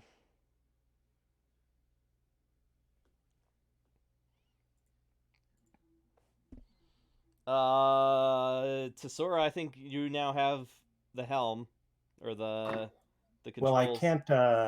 I can't turn the ship on without getting it caught. Is he on a tether? No, no, being on a tether would not help at all. Like, I mean, he just kind of pops out of the airlock, and he's in one of those little thruster suits, so he's gonna have to move over there. What is the maximum range that I can do a transporter if I wanted to? First of all, is there a transporter on this shuttle? Yes, shuttles do have a little like one person transporter pad, or is it Okay, two people? so if he jumps out with explosives to go throw himself at the weapon and launches explosives onto it, can I, as we are approaching the atmosphere of the planet, beam him back aboard before we head into Atmo? Not before you head into Atmo, no. Uh, I mean, what? you could get to orbit from the surface easily. Um, the range on a transporter is like 10,000 kilometers or something, I think. But you don't have a whole lot of time. Sorry. What role do we need to make the space suit jump into the exploding maneuver? Is Uh, it daring and security? Con.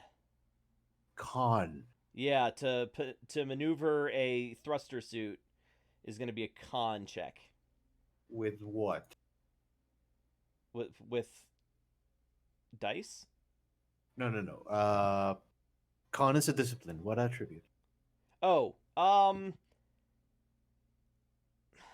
That's got to be daring. I could see the argument for control, but yeah, I think it's got to be daring. Uh, could I use the focus at athletes even if I have a discipline con of 1? If I were to stand with Connor and go into the space? If your con is 1, then no focus is really going to help you. Yeah, because you'd have to, you got to roll under the focus or It, under the discipline. If at it the is daring, I speed have to at roll the under speed they were 12. going, yeah, it would have to be. It's going to be difficulty 3 too. Actually, what I'll do is I'll make it difficulty 2, but the complication range is 18 plus, and if you get a complication, you're getting detected. I don't think I can do anything but get on the way in this. Okay. Then you just If have it a wasn't, little if Scottish impulsive pilot who's out there in a spacesuit with a bag of explosives. Connor, give me that roll. Okay, and this is what, daring Daring con, difficulty daring con. 2, threat range 18 plus, and one complication is a detection. This may Okay. be a good time to use a determination. Or a. I'm gonna hold on to it in case I need to re-roll. But I do have. Momentum. Yeah, I'll use a momentum. And I do have extravehicular activity. Yes, you do. It is extravehicular. 1, 2, Oh, hell 3, yeah. 4, 5. 5. That is 5. Right, so there's, whoops, 2. Yeah, so you plot you eyeball it. You use a couple of thrusts from your MMU or thruster pack, and then do this nice perfect little half flip so that your feet land on the surface of the weapon under construction at just the right moment. So you're now on the surface of the thing. I feel like reason engineering probably to know the best spots to plant explosive charges. I mean, my first question would be like, there's got to be something that looks like a giant power plant, right? So I described it earlier. It's a long cylinder with evenly spaced coils around it. So there's no part of it that's really protruding, but the coils definitely like have a power signature. Wait, like this? Are we in radio communication? It would Give away yeah, everything. there would be a potential to Alright, give away that's- the position. That's. I just wanted to know, like, if that was the case. Okay, so in that case, I cannot help him by doing the reason engineering, and neither can Vivek. So Okay, uh, nah, screw good it. luck. I will spend the determination. They won't see this coming. No, they won't. I feel like that's an applicable one. And this is a 10. Oh God, really? So 1, 2 from the determination. What's the difficulty? Just 2. Just 2? Okay, so that's a success already from the determination. So 3 successes. Well done. Unbelievable. That is Connor for you. Okay. So while he's planting those, popping around and planting explosives and hiding from the occasional construction vehicle, Tesora, why don't you give me a roll to not let the shuttle crash at ballistic speed into the planet? Unbelievable. What is it? Control con? Daring. This was Daring. definitely Hey, this was definitely I- daring. I upgraded my daring. I see that. Yeah. So daring con with Daring small con, crafts. Small crafts. Difficulty. It would have been 3 for anybody. So. Okay, is this difficulty 3 because I also... Is there a chance that I do this without getting detected? Or is this me going loud? No, like the whole plot was you doing this without being detected, so you could potentially land on the planet. I just if wanted you to had confirm. Yeah. I just wanted to confirm that that's what I'm doing. So Okay. we're gonna stick So- with the increased complication range. Okay. But since there's also the atmosphere, we'll just increase it by 2. So it's a 19 or 20 complication range, with a complication meaning you get detected. Fair. I am turning the ship on, right? Like, can I Yes. use my mind link this time? I get ship assistance. Oh yes. All right. So, yeah, I'm going to go ahead and spend a momentum just because I don't want us to crash land. I'll be rolling 3 dice, and I'll be getting ship assistance with my focus. So, yeah, here we go. Ugh. Oof. Stupid sexy Connor. I mean, you can always re-roll. I do not have a determination. I We just have used it on my game scans unless I'm challenging another value. I mean, it's up to you. Do you not have a value that protects the crew in a way? Let me see. Who'd want to protect the crew? Well, we would be protect. A value that I'm questioning, and at this point, I feel like I'm questioning one every session. No, I don't think so. I think I have enough. I mean, that 3 is under my focus. You said how much was the difficulty? 3. So you got 3. 2. I'm sorry, you're cutting out, Colin. Am I? Weird. Yes. Just now. Okay. So you got 3 successes there, which is what Yeah. you needed. So, and I haven't rolled the ship, so it's really just I'm gonna take a complication. I mean, how about does it just cancel out? I had an advantage that I created before. That's Dude, certainly gone out the seriously, window. I think Colin literally just said you succeeded. Yeah, but I have a 20. We're worrying we're about trying the to 20, complication. which means that you're going to be detected. Oh God, detect me. Oh. I without a reroll, I don't think there's a way to get around that. Could I? uh, I mean, yeah, maybe you'd have to reroll. there's no order or command in which I can use a determination to have her reroll. No, that would be wild. I think there's actually a talent that lets you do that, Talent. Oh, wow. but I think it's a But talent. No, I don't have such talent. I'm mostly combative. My pack tactics and my close protection is only if I make an attack or I'm assisting in combat. It would not apply here. You don't happen to have bold, do you? No. The other way to get a determination is not to challenge a valley, but to take a compel, right? Like, Oh yeah. I don't have to rewrite it. I just have to do something that is stupid in a Tesora-esque way, and maybe reroute. It's still taking a complication, but maybe it's not the detected complication. Can the complication? Well, okay, we're just I'm not seeing a doing the value that's not. yeah. I'm sorry.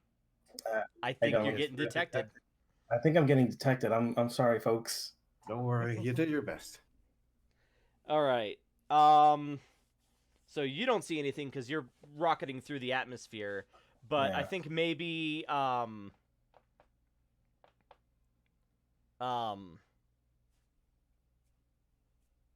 what's your name? Connor.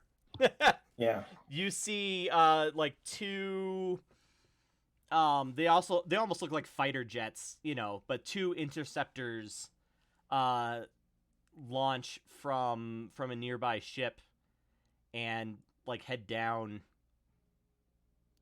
towards the planet in the same direction that your shuttle had gone. Are we Glad still I'm in not on that shuttle. Are we in teleporter range? Of Connor? To get Connor here? Yeah. Yeah. Okay. As soon as he says, transporters "Glad I'm reach not on planet." that shuttle." Oh. Well, Vivek, get Connor Oh, on no, here. Has he planted all the explosives and that stuff? better hope so. I think he already rolled for that. Yeah. Okay. So at least that's done. Are the explosives remote or timed? Remote. We're in the future. Yeah. This is space explosives. All right. So Vivek, you're at a transporter pad, so the difficulty is 3 because he's not on a transporter pad. Control engineering, Control engineering, focus on transporters and replicators. and I'm throwing another. Momentum. Yeah, thank you.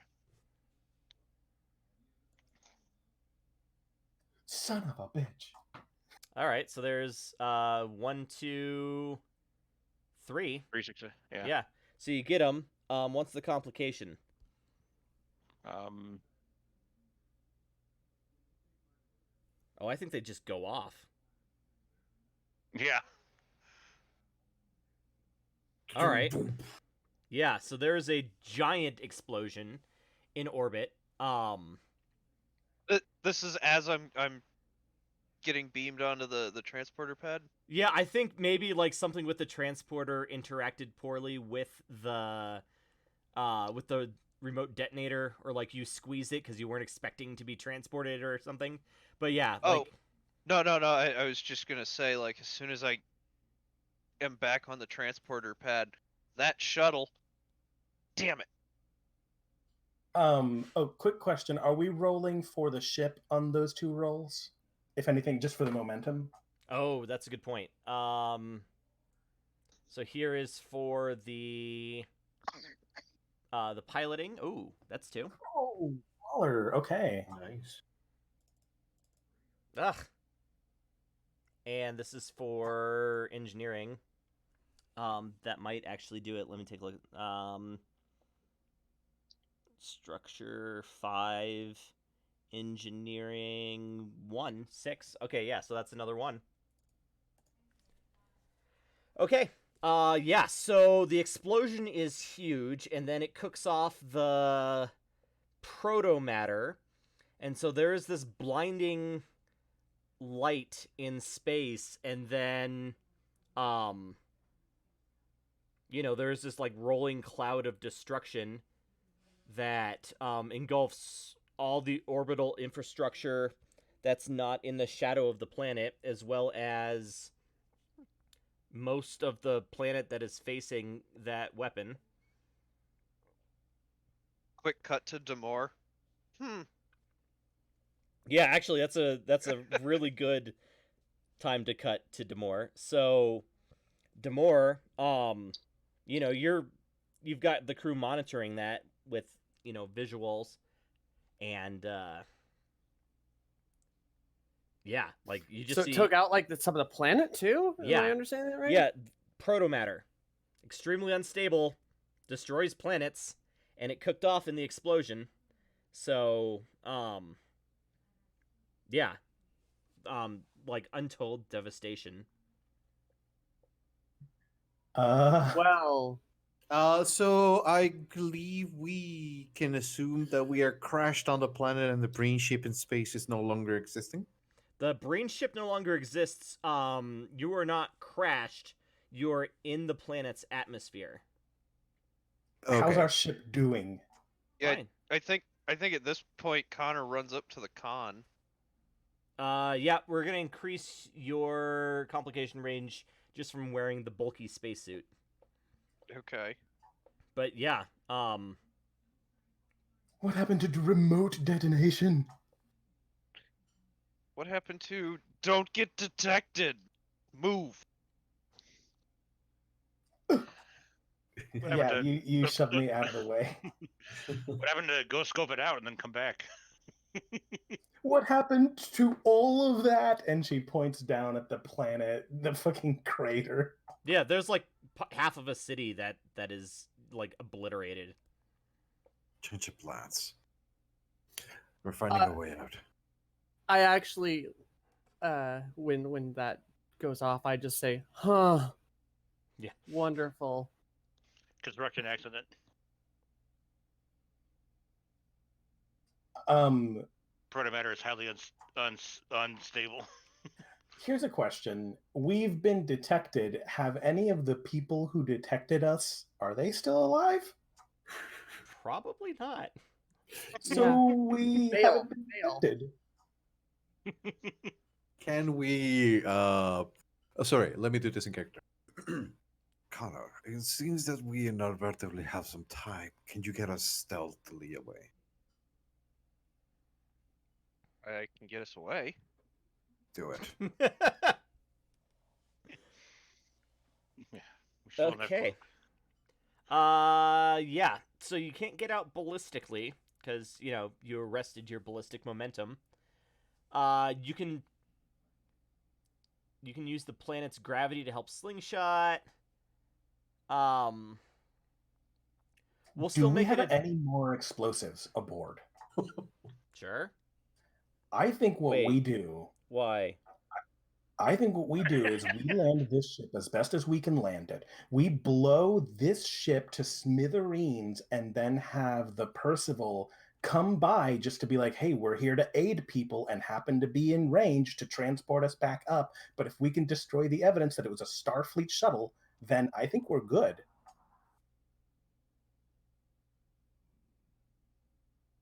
Nothing Really about this is okay good. suddenly with covering up all the evidence of our what, pseudo genocide?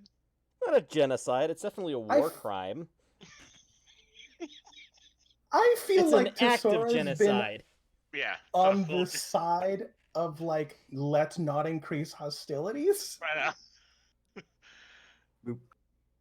To do that, Yeah. Lieutenant, to do that, and said we would have to remain in stealth in this planet until we are able to be retrieved without any means of communication. I mean, we were just on a recon mission. We could literally, there is literally no evidence to say that we, shot at it. We definitely didn't shoot at it. If we just say it was a recon mission, and then it exploded... mean, Def- we literally like all the logs. There's nothing in our logs that point to we did that. So I think Conrad is looking out there like, oh my god. Like, all of the stuff that I have ever done, every shady assassination, Yeah, no, we're like everything that I did that was kind of outside of Starfleet's jurisdiction pales in comparison to what you guys just did. I'm also gobsmacked. I'm like not handling this well. I fly us right back to the Percival. Okay. Like I make it look like we were like we were on a recon mission and then it exploded. yeah, we were just caught the explosion. Like Are you we were trying literally to just avoid taking a detection? look. Please do. Yes. Yeah. Yes. Okay. So then we're going to use Daring Con again.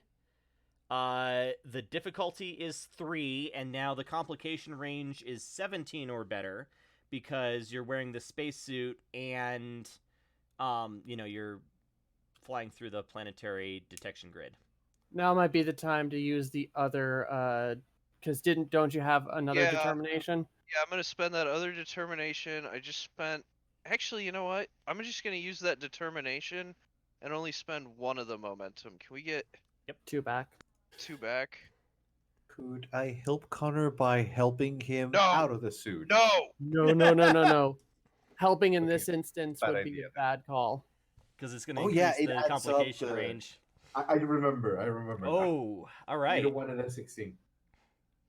So that is a grand total of 5 successes. Okay. Amazing. Wait, no. Okay. I forgot about the determination. Oh right. Yeah. Okay, so you managed to make it back without being detected.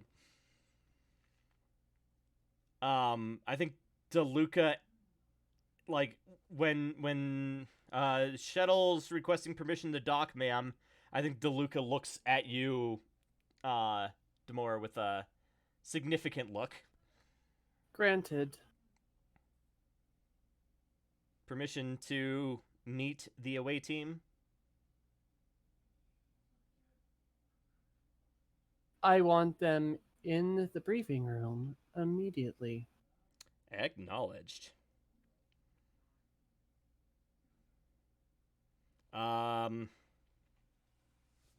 Yeah, so when you climb out of the shuttle in the shuttle bay, Commander DeLuca is there, and he's like, all right, everybody give me all of your weapons right now, and we are going to the briefing room. Hands her the rifle. Okay. Yeah, Everybody else? Yeah. I hand my sidearm. I'm like shaking. I'm like, what the fuck is that? I think Conrad. I'm still in a spacesuit. Yeah, you are still in a spacesuit. That's shaking, but I'm like, I'm not happy.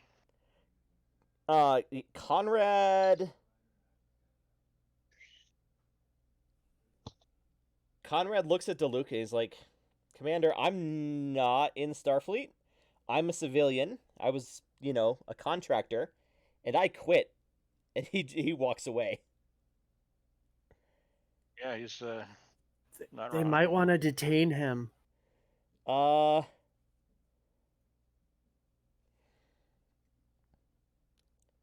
Is that an order? Oh, I'm not there. Yeah, I'm Okay. trying to think like DeLuca because he's got a history with this guy.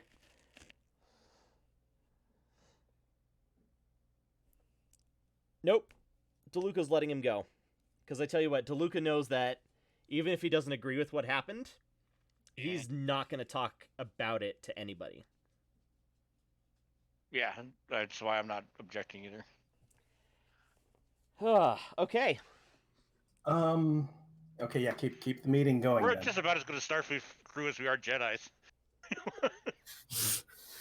Okay. All right. In the meeting room. Oh, hey, look, there's the captain.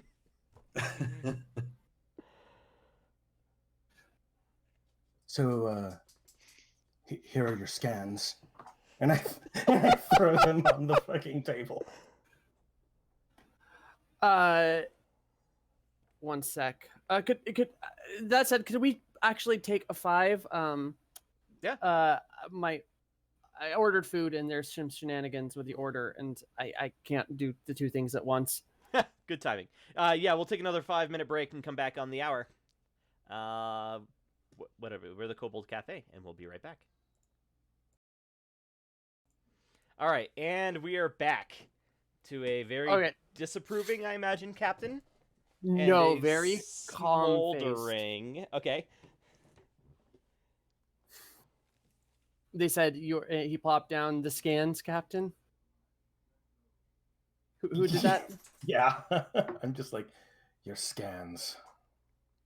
I will calmly and collectively look them over and say, it looked like that installation was working with protomatter, highly unstable.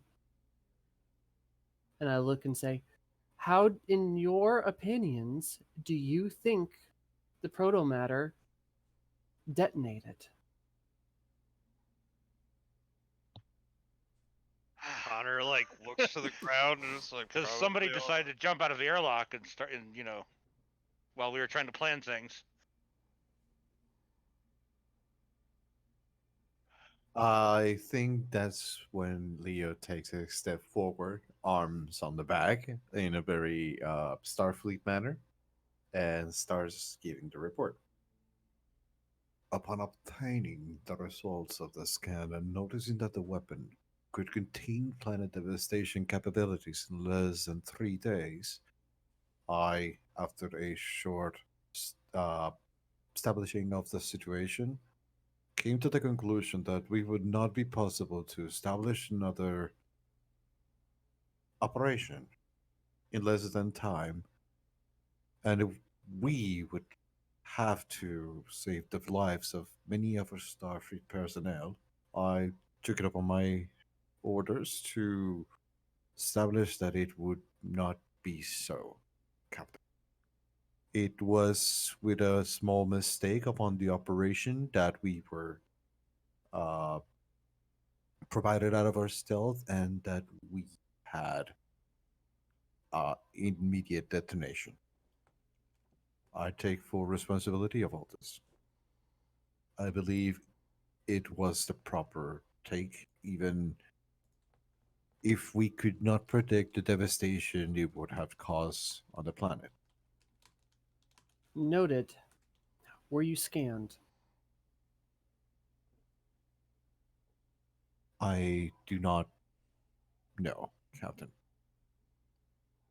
Was that I do not know, or no? I do not know. I honestly do not know as out of character. Well, I mean, you were detected, but the ships that detected you would have been caught in the blast wave pretty quickly, so... Exactly, so... At this time, the lot of you are to not talk to this about, or to anyone, even each other. This includes myself, or excluding myself and the commanding and the executive officer, DeLuca. We will be looking into this with an investigation. You are all confined to quarters unless you are on duty till further notice. Yes, ma'am. Yes, Captain. I will be contacting the general or the admiral immediately. In the meantime, you're all dismissed. Construction accident. No, I don't say anything. I just, yes, ma'am. It's funny. Before the session, I had that. I had to change one of my values from nothing ventured, nothing gained. I changed it to discretion is a better part of valor. Boy, just reinforcing that one right now. In the meantime, after they all leave, I'm gonna look over at DeLuca. And believe it or not, this is not the first time that I've seen something like this happen in the course of my official job. This is the first time that I haven't planned it. What do you want to do? at this time, the likelihood of it being able to be pinned to a Federation shuttlecraft is low. We will inform the Admiral about what happened here today. Are we going to tell him the truth? You say the word, and I can have this covered up. Like, my guys can take care of this. Jesus, if I have to, I can erase the memory of your officers that were on that ship. It's not an exact science, but it'll do the trick. Hopefully, it won't have to go that far. But can I self-tap a value? Yeah. The universe does not need to like you. Okay. How is that making your situation here difficult? Oh, I was just totally going to agree with him. Oh, well, yeah, then you don't need to generate determination for that. Okay, You are 100% going to have to erase my memory. I'm telling you right now, because my new value is the pointless violence stops or I will turn this universe around. And I am telling you that the look you saw on my face was, I want so little to do with this that unless you give me some kind of directive, I am absolutely walking off that ship with Conrad. Protomatter is so unstable. The Breen should have never been working with such a thing. We shall be going to... we will be sending all relief efforts to Planet B to help with this devastating thing that the Breen decided to do.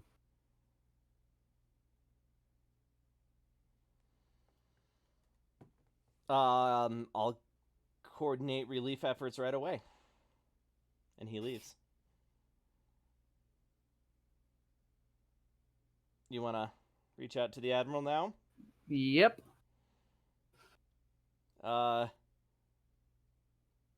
Captain, I hope your repairs are going well. Well enough. I wish to inform you about a development that happened. Like, he sits down. Go ahead. I sent a shuttlecraft to scan the weapon. Upon scanning it, we determined that it was a projectile it was a kinetic weapon, right? Kinetic? You didn't really get a great look at it. We did know you did tell us that it was like a kinetic giant weapon for protomatter. It's either being fueled by protomatter or it's shooting protomatter. Yes. That's okay. what we know. But It's a uses giant. protomatter, It was uses a something giant back. kinetic. It was a giant kinetic weapon that was using protomatter.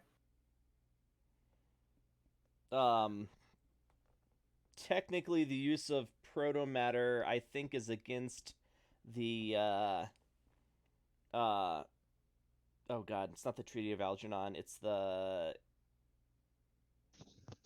Whatever treaty. Yeah, whatever the Space accords are. Geneva Conventions, right? Yeah. Well, as it should be, because after the operation was complete, the weapon detonated, destroying all of the satellites around the planet and a significant portion of the planet itself. I'm requesting that you send all available starships in the area for medical and evacuation of whatever B. I'll send ships right away.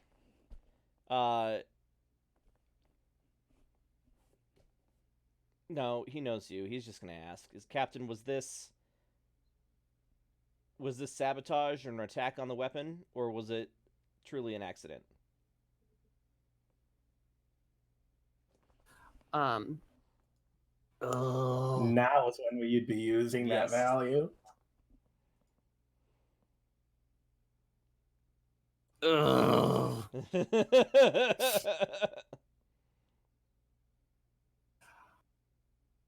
Uh,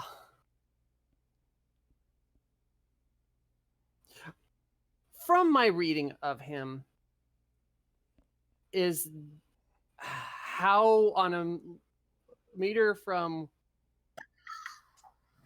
slap on the wrist to court-martial war crimes, how much would he do to me? Give me an insight command Just roll. from a general reading. Huh? Insight command. Insight command 2. In diplomacy, I assume? No, it's not. Investigation? I could see diplomacy. This is, reading somebody. Yeah, okay. I mean, 14-5 diplomacy is then? usually like a trading of favors. But you've got enough focuses here that kind of lead towards it where I'll give it to you. Okay, so this is 14-5 with a 2, and I might as well fucking use one of those.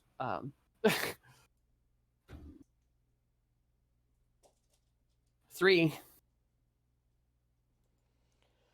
Yeah, so on a scale of 1 to 5, how 5 big? being court-martial 5 being court-martial, this is a 4. on war crime. He would react 4? Yes.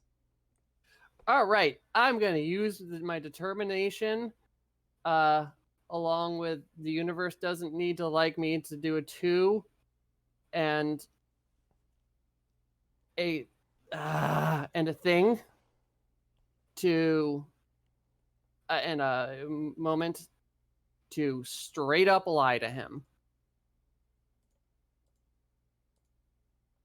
Oh, damn it. No, fuck, I don't know.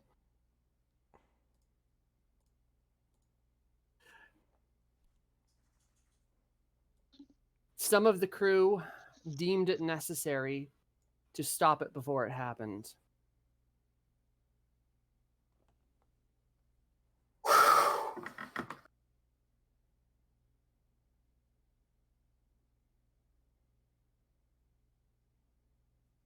But they are my people, so I take responsibility. As well you should. Do you have any idea what kind of position you just put us in? How many people have died on that planet? How many millions of people do you think have just died? Unknown at this time, sir. But quite a few. Captain, you're temporarily relieved of command. Understood, sir. Commander DeLuca will take over command of the Percival to coordinate search and rescue. I want every single person that was on that away team to be... They're already confined to quarters, sir. I don't want them on the ship. Understood, sir. Lock them up on Tratado Station. I will give you the professional courtesy of not making you go into a jail cell with junior officers. But you are to take quarters on board the ship and not leave. Understood, sir. I am on board the Gallant right now. I'll be there in 5 days. Understood, sir. Sorry, go ahead and finish. No, that was it. Okay. Is DeLuca monitoring Tesora's communications? You would have absolutely no way of knowing that. Well, if he is, he would see that I am frantically trying to call Eversol right now. Could could we do a scene? Because I was thinking that when you were arriving to your cabin or room, there he was actually leaving a message, like the last part, saying, "Oh well, oh it seems like I am about to leave. Hope you are well, Tesora."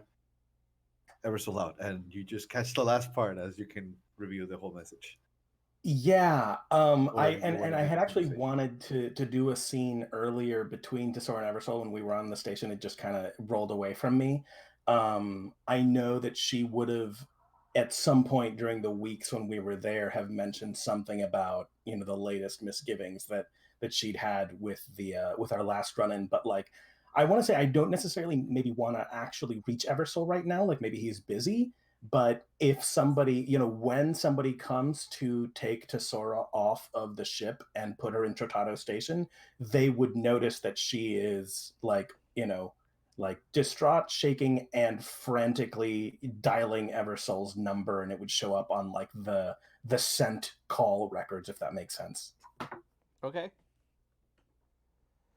Um, I can, if Colin is fine with it and you're fine with it, you could still like catch him on the last part of him sending the message and just have a conversation if you want.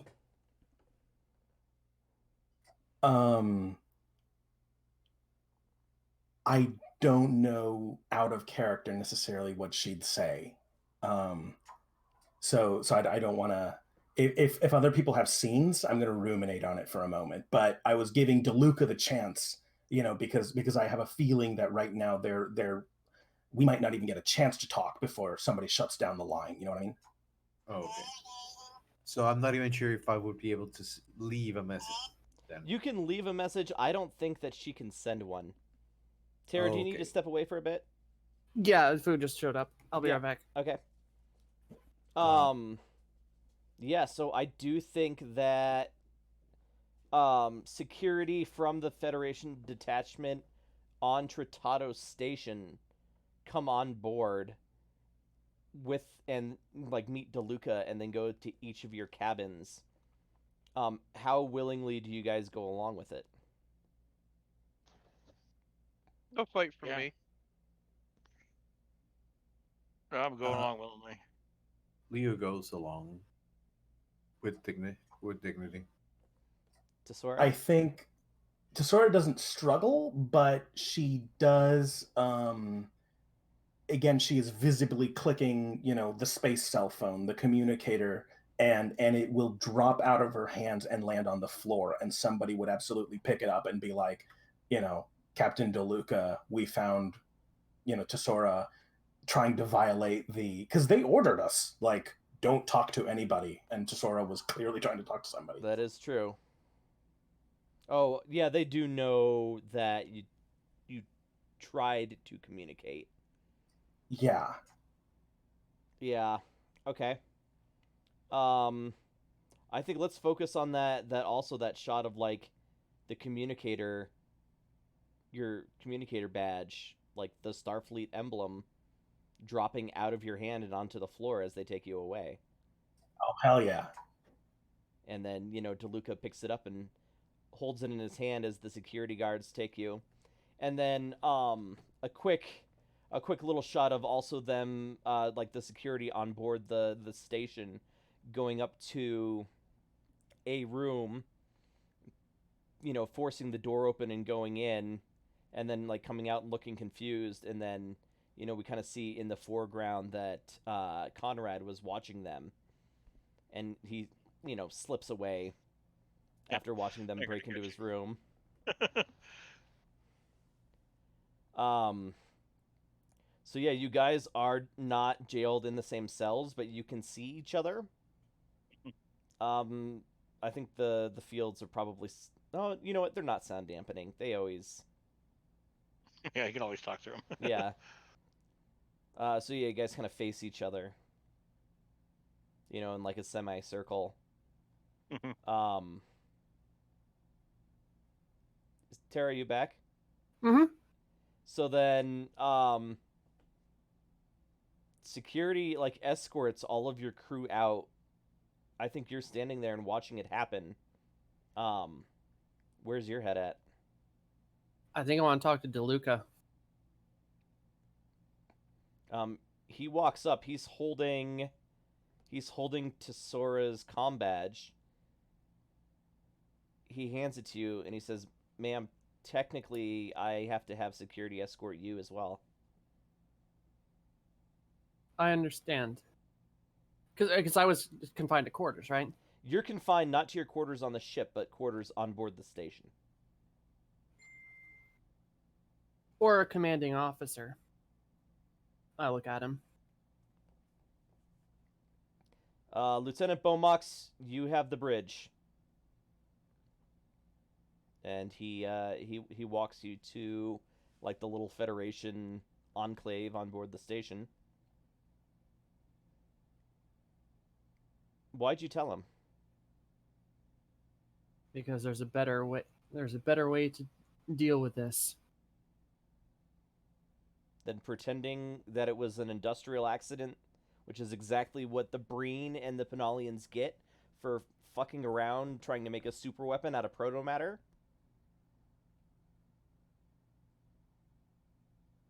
I look over at him and I'll say,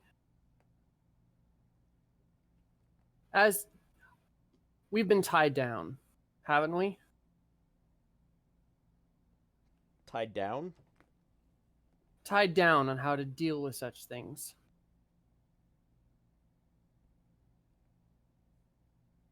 I mean, there's the rules and then there's my job. Our job, I would have told you an hour ago.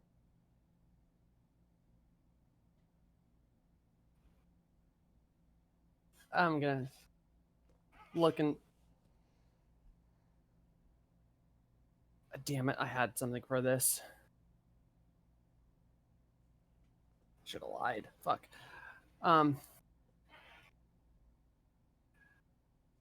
It may be time for the ship to no longer... okay, I'm trying to get this out in the right way, but I wanted to basically say to him, it may be time for a different organization to take control of our ship and our crew.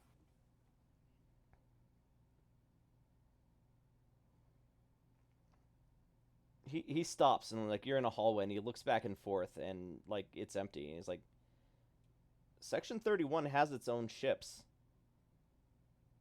We've got ships with capabilities that, you know, you wouldn't even think existed.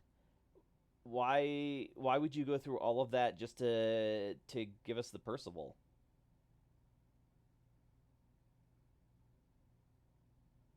First off, the Lance is a devastating weapon that needs to be used without the limitations that are tied to it. He's like, I'll give you that, but we have the specifications. But not an operating ship. Yet.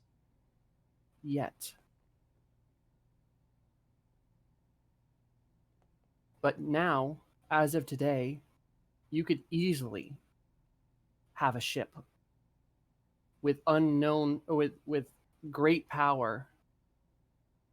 Nobody say it.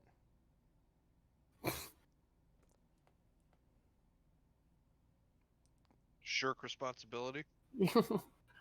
Captain, I wish you would have mentioned something to me.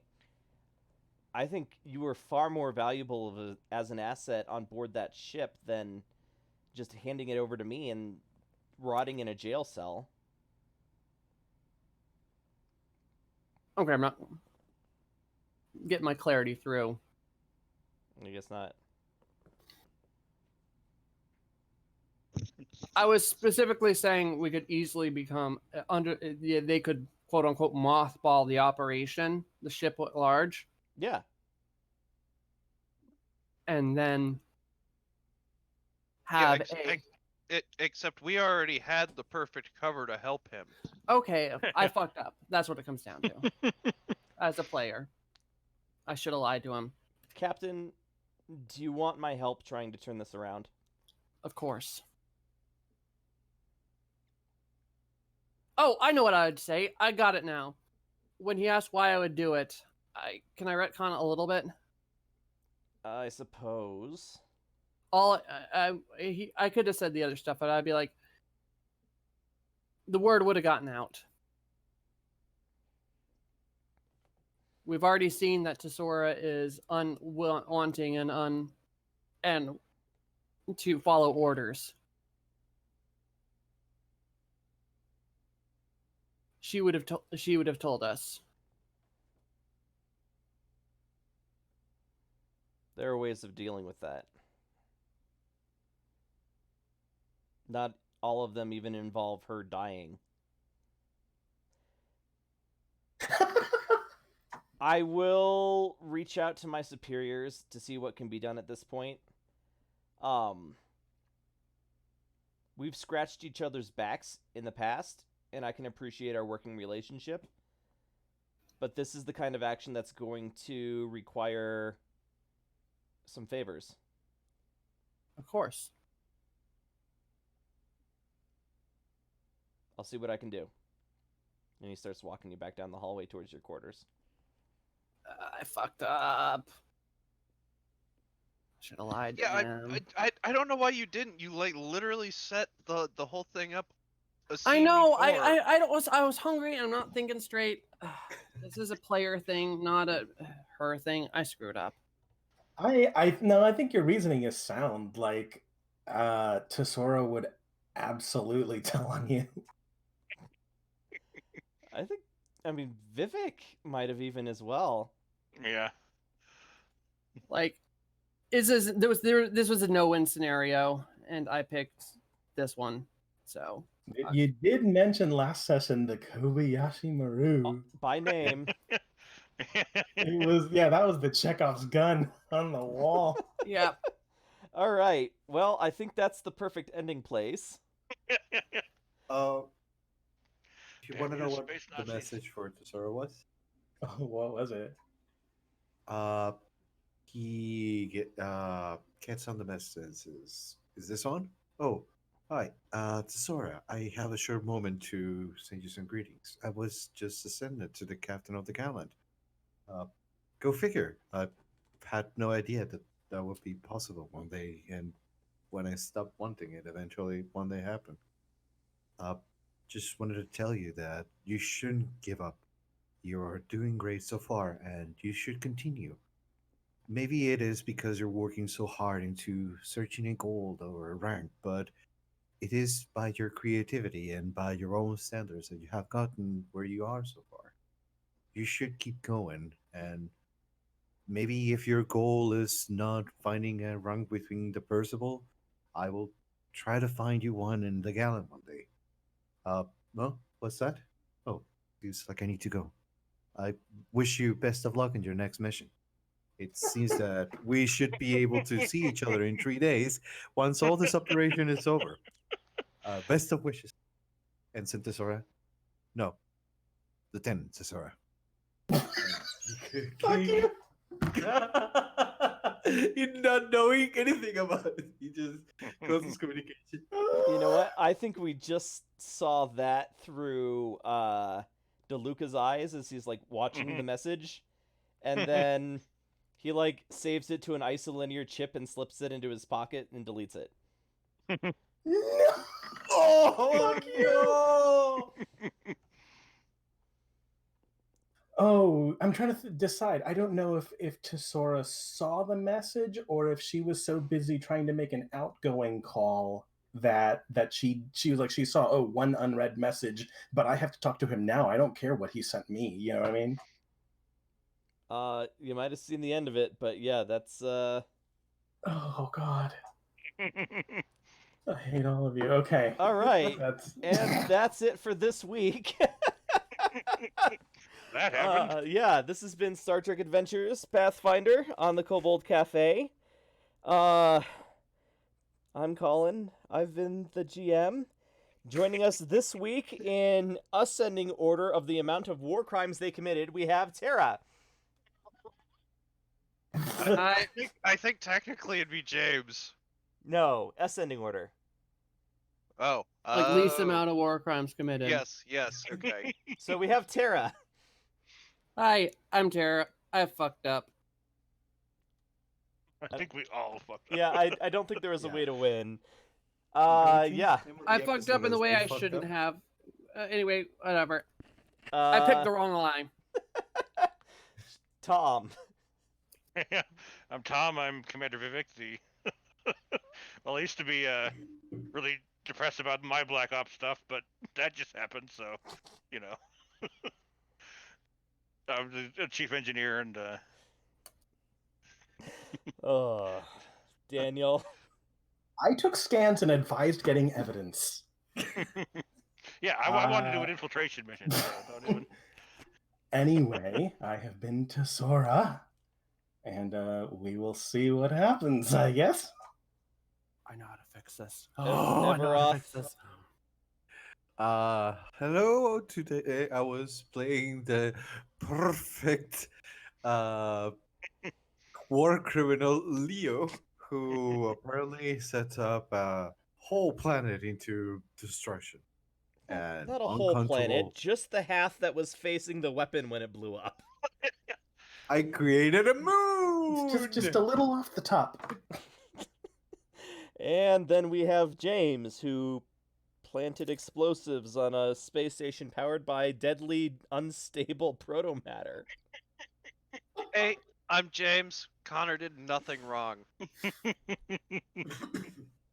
He never pushed the detonate button. And he was acting under orders. Oh, shit. That argument might carry some weight in court. Yeah, literally nobody actually pressed the button. This isn't going to come to court. No, we're gonna blame it all on Sora. Section 30. Oh, God. I was going to say Section 31 is going to just disappear, y'all. All right. Yeah. We're the Kobold Cafe. Where are we? We're on Twitter at Kobold Cafe. We're on the internet at thekoboldcafe.com. If you're listening to this, you're probably listening to it on Twitch. That's twitch.tv/Kobold Cafe. Or YouTube, which is... You got to search for us because we don't get a thing unless... you're going to hear me say it. Unless you like and subscribe, we don't have a vanity URL for YouTube yet. We're here several times a week, every week. Yeah. What are we? Thursday, Friday, Sundays right now, and there's more coming. Saturdays too? every other week. There you go. Yep. So all kinds of games. We got sci-fi. We've got horror. We've got fantasy-ish. This is sci-fi. What? Yeah. This is horror. This is quickly turning into. Oh.